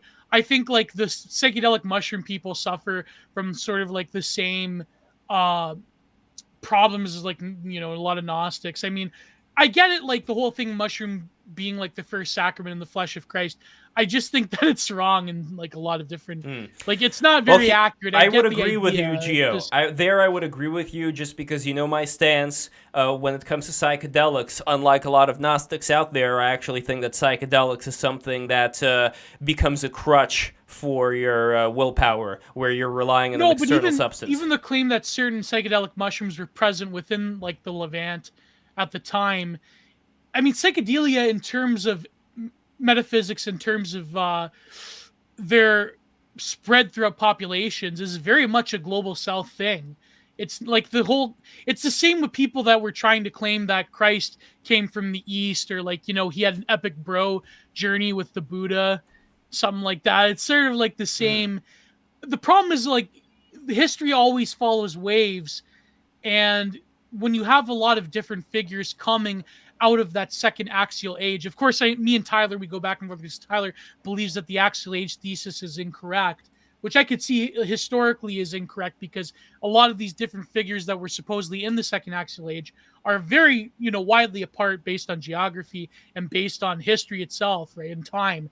But when it comes to even the claim that mushrooms, you have to claim basically that a lot of global South ideas and mysticism traveled to the Middle East at the time, and the Levant particularly, which is kind of like, I don't know, Allegro makes far too much of it. Plus, the guy, you have to realize a lot of this bioanthropology came from people like Argor and Wasson, who were like basically glowy, like, you know, Foundation, Rockefeller, oil executives. What's more fascinating to me is not the psychedelic angle. It's more of the angle of the real politique at the time that was going on in the Middle East, where you had Israel being kind of like the Al-Qaeda of its day, where you had these rebels, and this faction that was controlling Israel at the time was not that popular with a lot of Jews who actually preferred Rome to rule over it, and who didn't actually want to cause problems with the Roman state. And the theory goes is that those were the Jews that actually teamed up together with the Roman state in order to overthrow the people who were there. So when you have people like, for example, Titus, before him you had, who's the emperor, Flavian something or other? Octavian? No. Octavian is way before. So we had Titus. The emperor. Vespasian, yeah. Yes. So Vespasian, according to certain sources inside the what was that book that the 4chan people really despise, yet they've never read it? That Jewish book, you know what I'm talking about? The Talmud. So in the Talmud, you have this recollection of this high-level Jewish priest. Yes, Christ is apparently boiling in feces, according. Again, is okay. First of all, I haven't read that particular entry, but what I know about the Talmud, I haven't read that much of it at all. But what I have read, as far as excerpts, they would have one rabbi say that a Gentile should be murdered for reading the Torah, and then you have another rabbi right underneath say that is bullshit. That Gentile, because he's capable of reading the Torah, he should instead be honored, because he is able to read the Torah. It does seem like a Pollack, like a Chantard talking point. That was the original 4chan. About, like, the Christ being boiled in feces. No, but what's more interesting though is the politics happening around that time of 70 AD when the temple fell, because you have somebody like Vespasian being looked at as being kind of like a messiah to the Jews at that time, ironically enough, even though he came in there and he took it over. But the reason being is that a lot of Jews at that time actually saw the zealots that were in charge as being like this Al-Qaeda extremist millenarian sect. So it's very funny how we have people like, what's his name, Weinstein, giving the middle finger to that statue of the Arch of Titus, even though that was actually somebody who was considered by a lot of Jews at the time to actually be a savior, because he saved people from the extremists. But how is Christ a well, sap no, this in goes this back case? to the idea, and I don't know that much about it right now. I'm going to leave that up to the people in the conversation to expand on. But the idea being there, Gio, is that there needed to be a text that was written in order to give the Jews that were living there a different way of looking at their relationship towards Rome, where Rome was being looked at by a lot of these extremists as being the enemy, even though Christianity teaches the exact opposite, that you should not rebel against Caesar, that you should not do all these things that were being done by the extremists at that time. Well, not exactly. There's misinterpretations there. Like that came up in that Gnostic video, that Gnostic Forum. Like, I mean, the interpretation of that's very much like I would say Americanist, like American Protestant, like Lutheran interpretation of Romans 13.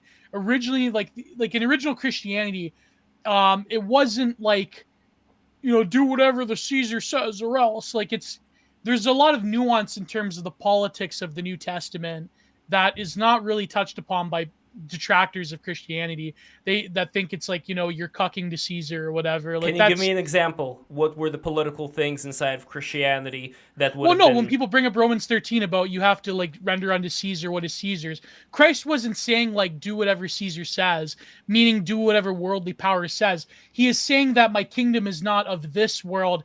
And when it comes to worldly power, of course, the early Christians rebelled against the Roman Empire. I mean, obviously, he wasn't saying like do whatever Caesar tells you to do. I mean, that's a very facetious interpretation of Romans 13. There's a lot of instances where Christ directly rebelled against the sort of politics of the time. I mean, the money changers are an example. And so, anyways, you didn't explain. Go ahead. What were you going to say about why Christ was this? A psyop for the Romans, or I don't know. I can't say that I have a dog in the fight specifically whether Christ was a psyop with the Romans. There are other things I find to be the early Jews more who was compelling. suppressing how so? Yeah, so with the early Jews in the AD 70, they were of two minds when it came to ancient Rome. Some people wanted ancient Rome to be kind of like America coming into the Middle East, being policemen of the world at the time. And then we had other Jews who didn't want that, who wanted Israel to be an independent nation that governs according to its own laws. But the problem is that the faction that was of that mind, they were also extremists when it came to the idea that the Messiah is about to come, so we got to get ready for the Messiah. And so they were very religiously intolerant of people doing anything other than what was prescribed in the Torah, and that pissed a lot of centrists off, including some of the people who were the temple priests, which is why then you have people like Vespasian coming in and being considered to be a Messiah figure by some Jews, as written in the my mind is a blank, right? You know what I'm talking about, as written in the that book we mentioned.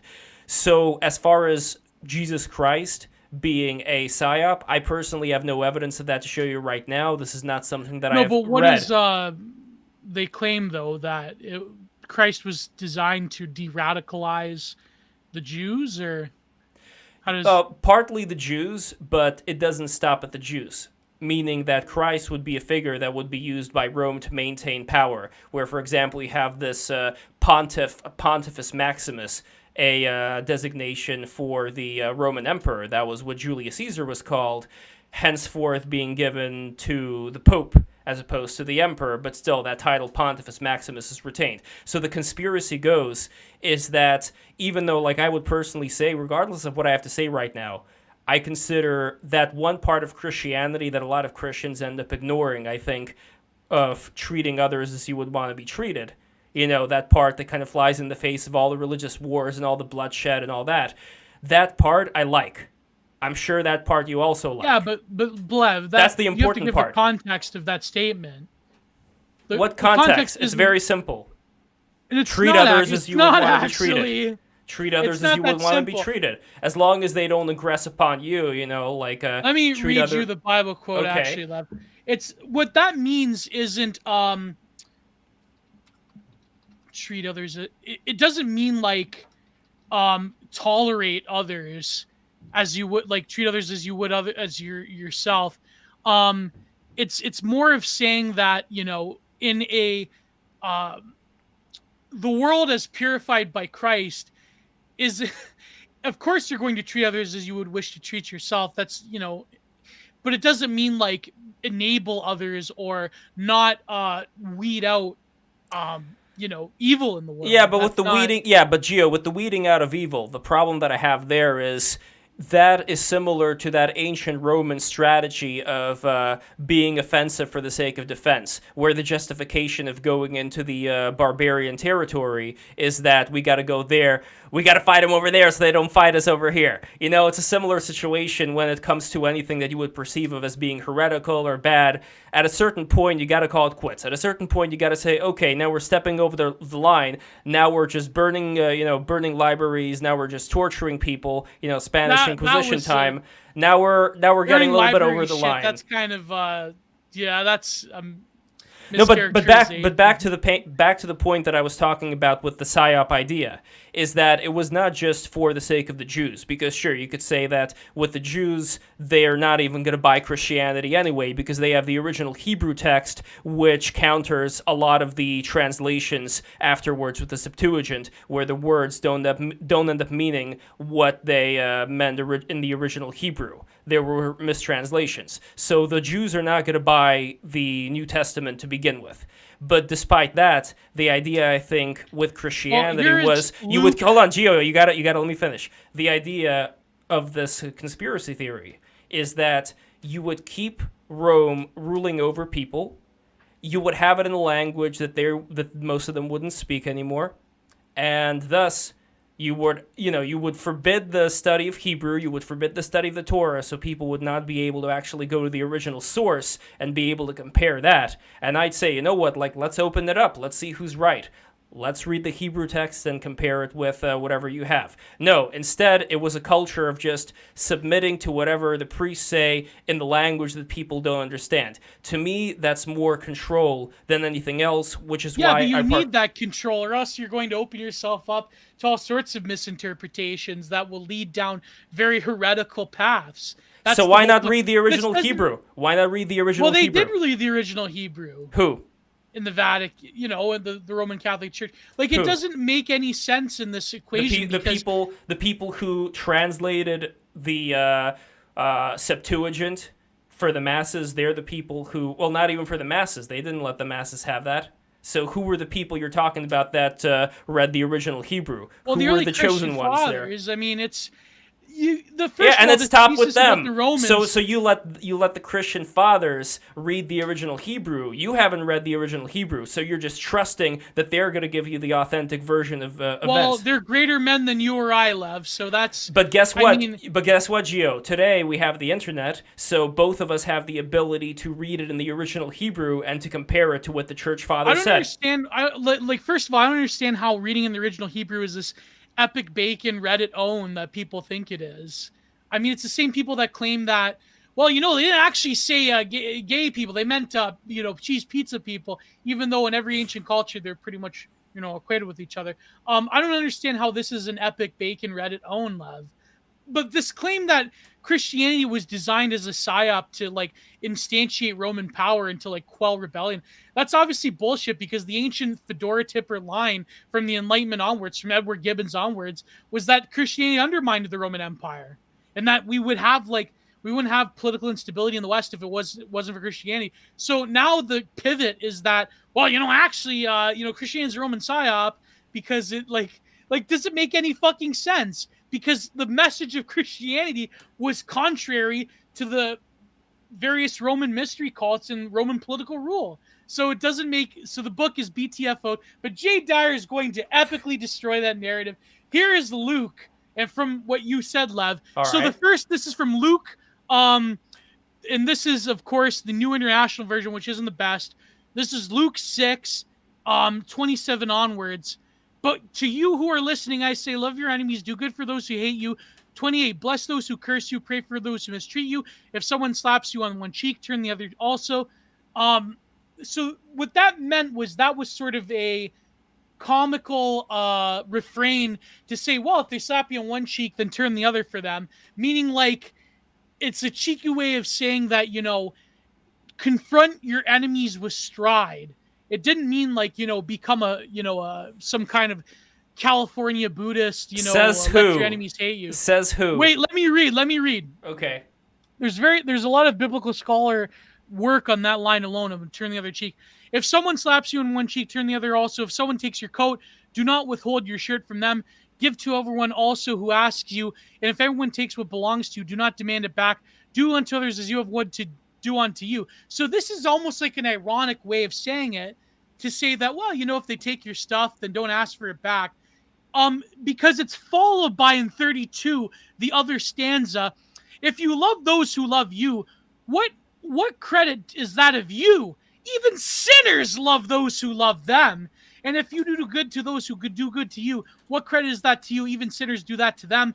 And if you lend to those whom you expect repayment, what credit is that to you? Even sinners lend to sinners, expecting to be repaid in full. But love your enemies, do good to them, and lend to them without expecting you to go in the back.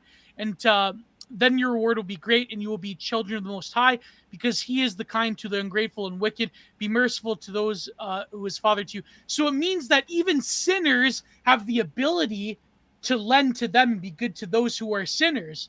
So it's contradicting this hippy-dippy liberal interpretation of Christianity, saying that, well, even the sinner will be nice to other sinners.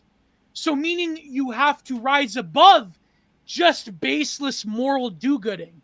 There has to be a guarantee of a true righteous and godly act, other than just, like Kantian moralism, the categorical imperative. If a murderer says, where is your child? I want to murder, and you have to lie to them, Kant would say, oh no, you still can't lie to them. That's not what Christianity is saying at all. So it says Israeli proverb, if I don't steal it, somebody's going to steal. So, Lev, that's the misinterpretation of the Christian message that a lot of these people nowadays, they throw in their face saying, oh, turn the other cheek, bro. Like, that's not what it meant. It's an ironic... It starts off with irony, and it goes to the sincerity of saying, well, if we lived in a world that is sanctified by Christ, then we can turn the other cheek. Then we can treat others as we would treat ourselves. Because even the criminal, the thief, will treat others who are thieves like themselves. So that's the thing. That's not... Anyways, I'm getting tongue-tied right now. All right, final thing I wanted to say over here. Psalm 49:7.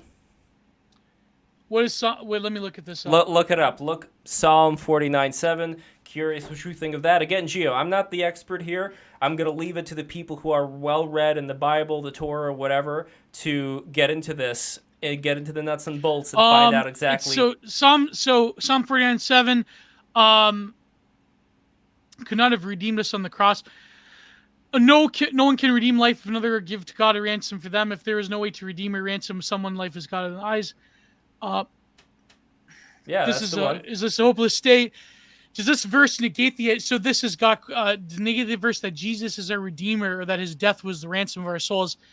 The broader context of Psalm 49:7 seems to double down the doctrine that no one can redeem another person. Here's verse 7-9. No one can redeem the life of another or give God a ransom for them. The ransom of life is costly, not paying is ever enough. The overarching theme of the scripture is clear. Jesus, Son of God, is the Redeemer, and he did indeed take the punishment for our sins of the cross.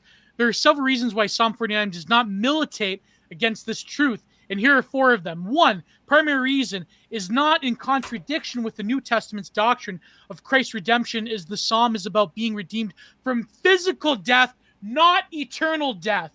The psalm's point is that everyone dies, rich and poor, wise or foolish. No amount of wealth can save the person. There's no safety in numbers, but death comes to all. It is a folly to trust oneself and the pointless to fret over the power amassed by the wicked. Using Psalm 49:7 to say that Jesus could not have redeemed us on the cross is an example of a categorical error. Dissimilar things like apples and oranges cannot be logically compared. Psalm 49 speaks of the futility of trying to avoid physical death. The New Testament speaks of our redemption in Jesus Christ alone. It's apples and oranges. Number 2, 49:7 cannot be taken to mean that Jesus is not the Redeemer found within Psalm itself. Psalm 49:15 says, but God will redeem from me from the realm of death. He will surely take me to himself. There is no redeemer according to verse 7, but according to verse 15, God can and will redeem in the second death, the death of eternity. Wait, are you talking Obvious about the New conclusion- Testament verses? Are you talking about the New Yes. Testament? Okay, well, I'm not talking about the New Yes. Testament verses right now. I'm just talking about the Let's look OG. at Psalm 49:7. No Yes. man can possibly redeem his brother or pay God ransom to them.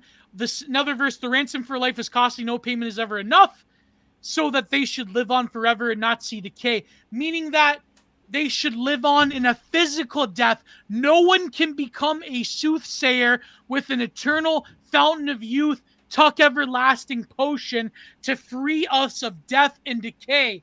They meant in the corporeal, physical body. Where do they No mean one it in can the redeem corporeal you. sense? Only What is- Christ can redeem you. Gio, eternal what is life. what is the corporealness of this particular verse? Where is the corporeal nature of it, as opposed to it being Because it carries about the on- afterlife?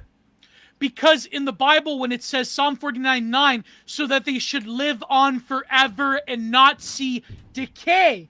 Because decay does not come up in other verses when it's connoting Christ delivering us in the second death in eternal life. That's a contradiction.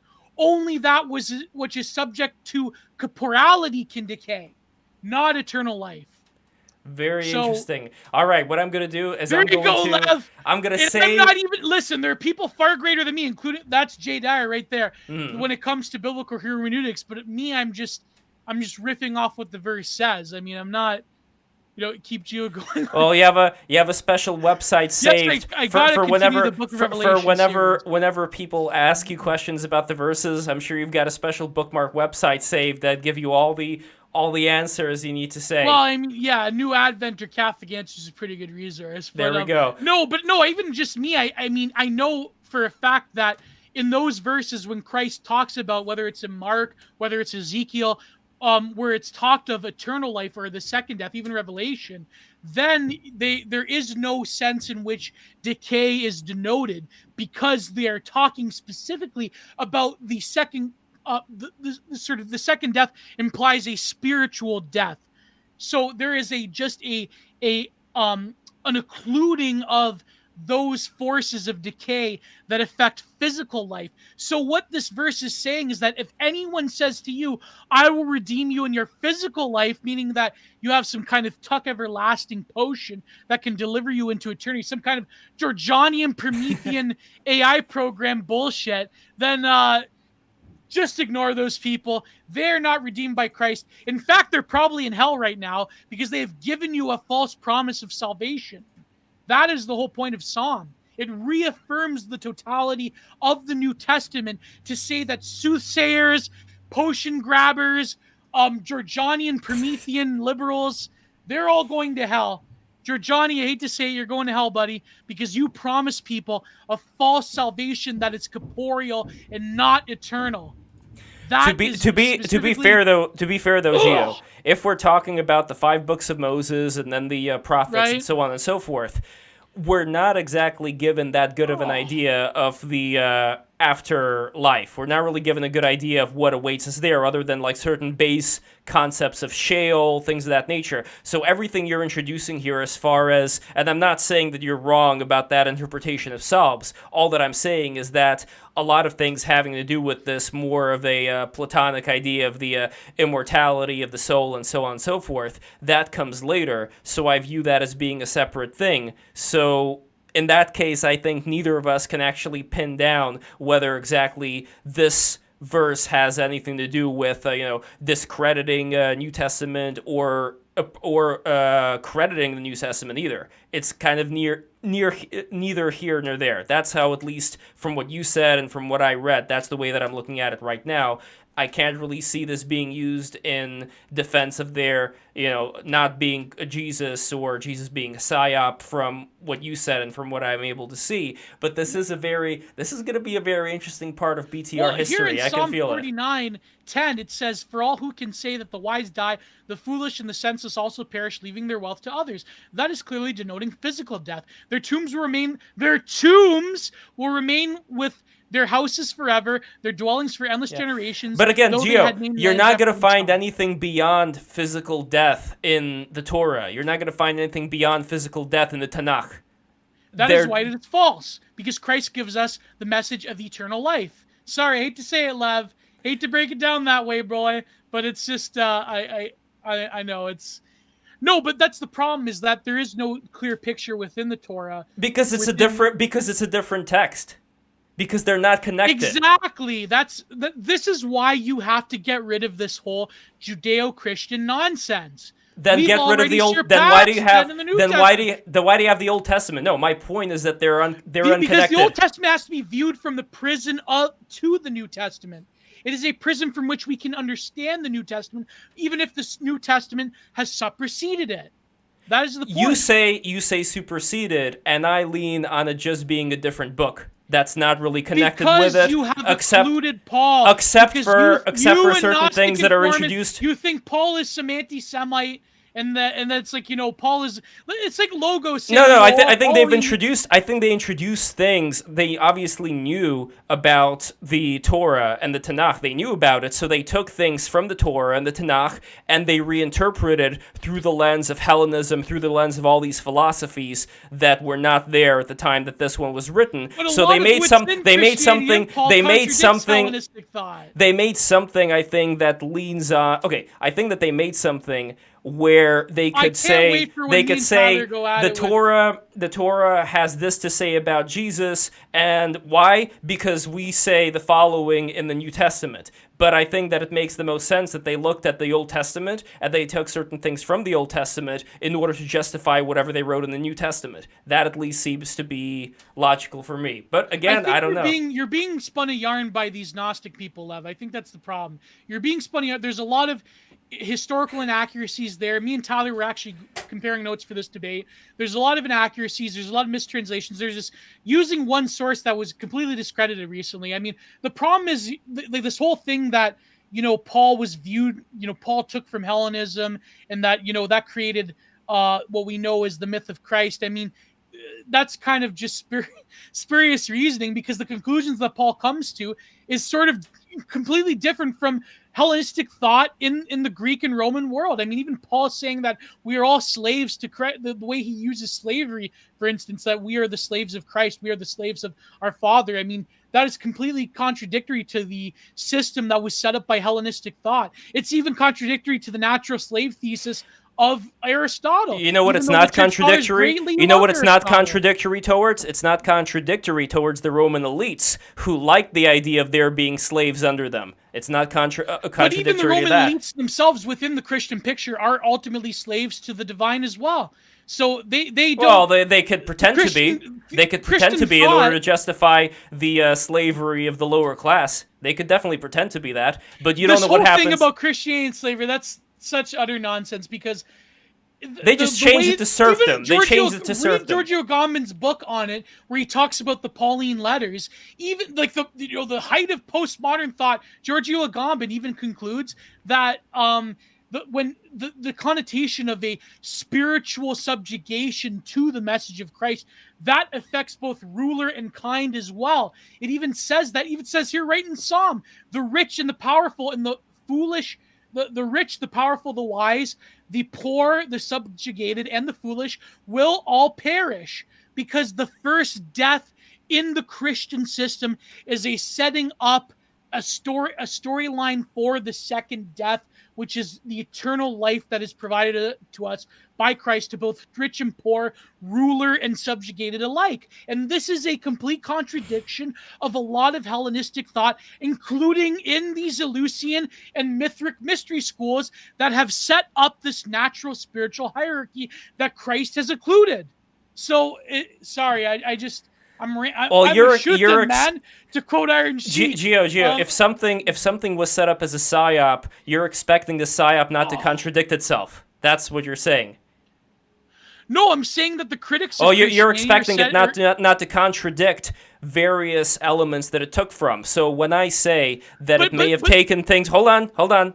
But then that's the Roman Emperor saying, well, I'm only being half retarded then if it contradicts Roman rule. So it's like.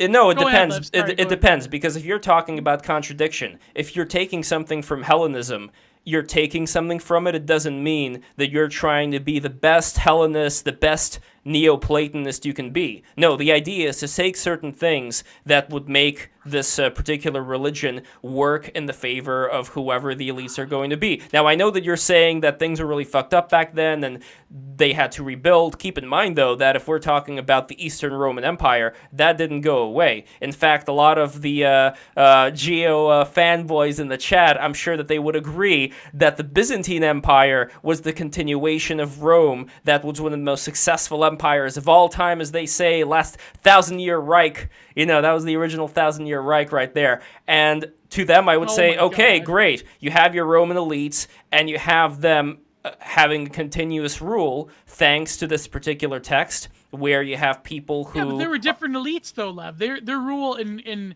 Western Rome was smashed, pretty much. I mean, in Western Rome, I mean, Christianity was... The problem is that this whole Christianity helped empire. Every belief up until then helped empire. It was only Christianity that superseded most empires throughout continental Europe, including Byzantium. And the problem with this thing is that you have on one end, you have the fedora tipping Enlightenment shills that largely come from misinterpretation by Edward Gibbon to say that Christianity was the main reason why the Roman Empire fell. On the other hand, you have this other thing where it's like the heckin' awesome, Rosicrucian Gnosticism against the evil, terrible Christian, you have two sides of the same problem, which is the refusal to accept that maybe Christianity was a pretty damn good check on empire throughout the ages. That maybe when the Pope had more power than a lot of these absolute monarchists that, were running afoul with all of their, usury and all of their debt collecting, maybe that was a big problem. As soon as empire found a way to weaken the knees of Christianity within continental Europe, maybe that wasn't for the better of the, these populations. And I know that, Gnostic Inform and others are going to bring up the whole meme about the Dark Ages, which, even mainstream shitlib historians don't even support anymore.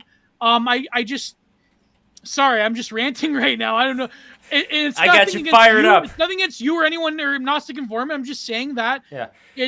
As a Christian, I have a way of thinking, and I think no, that I don't want it any other way. Attacks against Christianity are sort of unfounded. There is a lot to be critiqued. I don't want it any other way, Gio. The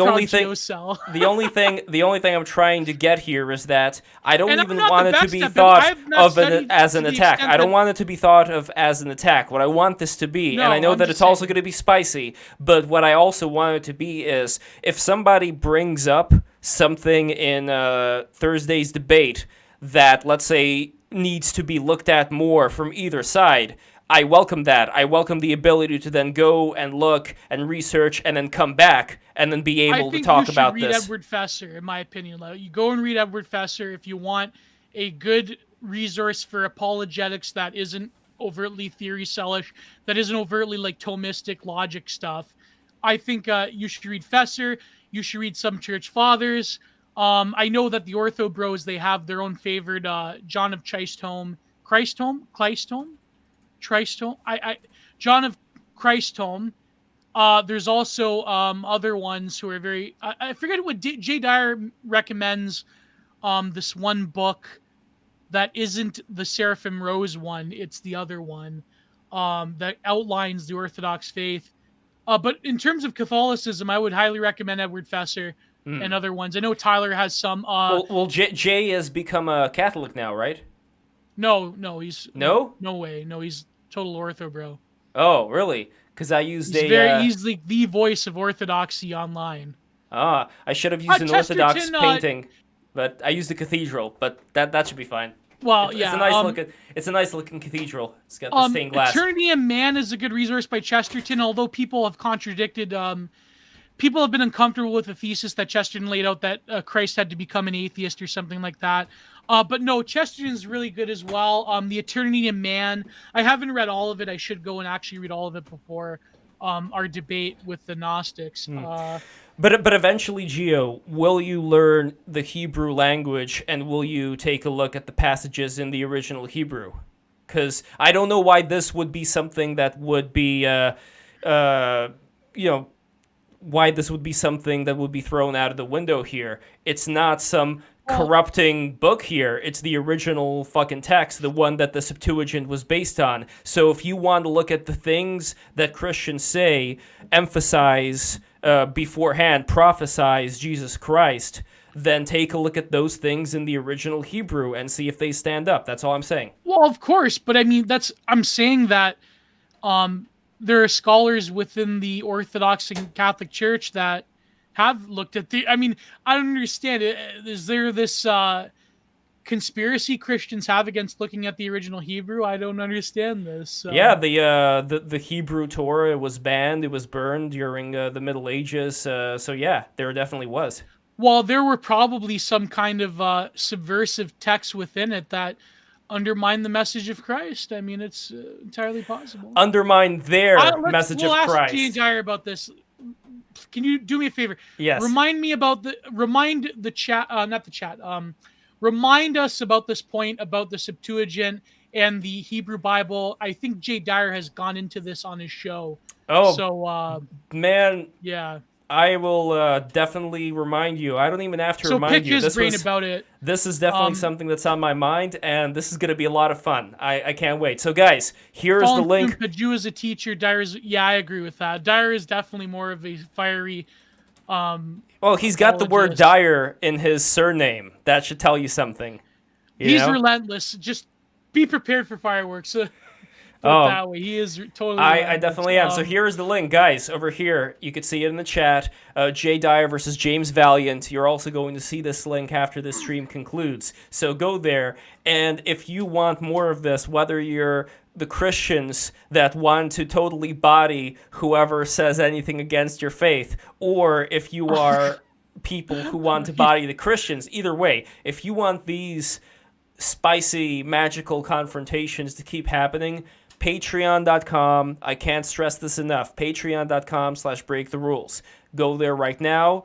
You are going to get for 10 smackaroos a MP3 of the episodes after they come out. You are going to get your chance to be on the streams as well. Like, we're going to have Patreon-only streams coming up. And I really do like that stream that was on Odyssey, where half of it was here. I mean, that's really what we should have done. We should have had, like, the second part, which I wasn't even expecting on Odyssey. But either way, it's still on Odyssey. Like, if you go to Odyssey right now, you can watch it. Anyway, $20 patrons are going to get beautiful, handcrafted wooden magnets created by my father, Alexander Polyakov. You know it. You love it. And $30 patrons are going to get beautiful prints from Gio Pennacchietti right here. In fact, what am I doing? I'm being lazy. I'm going to load the images up so you guys could see the actual magnets and things of that nature. And $50 patrons are going to get all of the above, plus also going to get a $50... So instead of the $20 magnet, you're going to get a $50 custom magnet of whatever design you want. So if you are a fan of Styx, Hex, and Hammer 666, for example, you can get this nice-looking Styx Dragon. And this is the Patreon print that I was talking about earlier. Here it is. Let me just scroll down so you guys could see that in action. Right over here. Here it is. So this is it. Gio, do you ever get tired of seeing yourself at work? Because I don't. I think it's a very beautiful thing. It's like looking at a sunset. It depends. Fast forward, you know. With the nipping press, it's much less dramatic. It's funny you mentioned we were talking about this about Turn the Other Cheek, because Jonathan Pajot has a video that came out 4 hours ago, weaponizing compassion. So that's probably synchronicity, I guess. So it's about, in this video, I discuss the aspects of Antichrist that is weaponizing compassion. I use examples of Judas in Scripture in the 2016 film called Silence as stark demonstrations of this pattern that can help us to recognize in our world today. So that's pretty cool. Go check that out after the stream. And our good friend Jonathan Pajot. It's very interesting. I think I saw that. I didn't see that film Silence. Was that with what's her face? Meryl Streep, I think it was. She was a nun or something. But yeah, compassion's totally being weaponized. I mean, it's that's the problem, and I think that Christians have to. The problem, of course, is pedagogy. Is that the churches, they haven't done a good job with actually explaining what they mean by that verse, turn the other cheek and so forth. I think that I'm definitely excited. Well, you would say that to today, when they're read it. talking about turn the other cheek, they're not talking about this cheek. They're talking about a different cheek. If you know what I'm getting at. Oh God. That's another thing too. That's another thing I learned. Not with Jay Dyer. Don't make any comments like that, please, God. He's got a bit of a hairpin trigger, so don't insult him. Put it that way. Don't. All right. Oh, and ABC said over here, here's a terrible. fin towards Turn its the true other 100 GBP. So apparently, whoever did that 100 GBP, that was a liar, taking advantage of the chat system where you can make it look as if you sent in a super chat, even though you didn't. Oh fuck! Oh no! What a bastard! Ooh. Anyway, that was that. Listen. If you want to make the 100 GPP, or however it's spelled, I don't even know this fake money. If you want to make it happen, keep Pound sterling? keep sneeding more super chats. We appreciate it. Once again, I'm going to send in the Patreon link. Listen, you guys, okay? Go to Patreon right now. Not pound sterling, 100 good boy points. I get it. 100 good boy points. Yeah, there you go. Nice. See, this is... But it's weird though, because when I put it into Google, it did give me an amount. So that was some weird fuckery right there. Pound sterling. I think that's the British. Yeah. Ah, there we go. Interesting. Okay, so there's a lot of good stuff over here. Thursday, be ready for it, because it's coming. And I mean, I'm not gonna be... Gio, here's the thing. Just so you and everybody else here knows in the chat, I would rather be living with neighbors today who are Christian than anybody else, honestly. Because the Christians that I've been around, growing up in Brooklyn, going to Catholic school, they're great. They have a great work ethic. They put their money into charities. So there is absolutely nothing wrong that I see with that side of Christianity. Now, I do see other things wrong with the whole bloodshed and everything like that. And, I mean, wasn't Christianity shedding the most, like, even compared to Islam? Was Christianity not shedding the most blood? Okay, who gets the high They were who gets the high shedding far score? more blood in other parts of the world. Wait, who gets the high score? I don't know, actually. Well, in terms of religions. If you want to go total high score, it's the millenarian Mongols? regimes of the 20th century. I think, the Mongols probably slaughtered far more people. Yeah, I think so. Hold on, let me take a look here, and this is probably biased, but I'm just curious now. Which religion killed the most people? Let's see. Why you Let's see. Specifically religion? Well, because it's one thing to have war for, it's obviously, communism's the worst. But if we're talking about religion, like which one? What is Atenism? What is that? Okay. So the Native Americans, I wouldn't say that fully counts because a lot of those deaths were from germs. Well, I would say Vedic thought probably killed the most because when they went to the Bantus, they said Namaste before they slaughtered the Bantus. All right. That's anyway. probably just the fucking thoughts on atheism. What is Did you say atheism? No, Aten, like the Egyptian god. How do you spell that? Atenism? Atenism. Yeah. Atenism, as if we ought to cut it short with the stream right now. It's been too long, but this is a very interesting conversation. Once again, Jay Dyer versus James Valiant, Christianity, a Roman creation. We will find out this Thursday. Here we go. All right, this is the end of the stream. Thank you guys so much for watching. I appreciate all of you here. Have a good day. Mwah! Good night, God everybody. bless. And Goodbye. goodbye.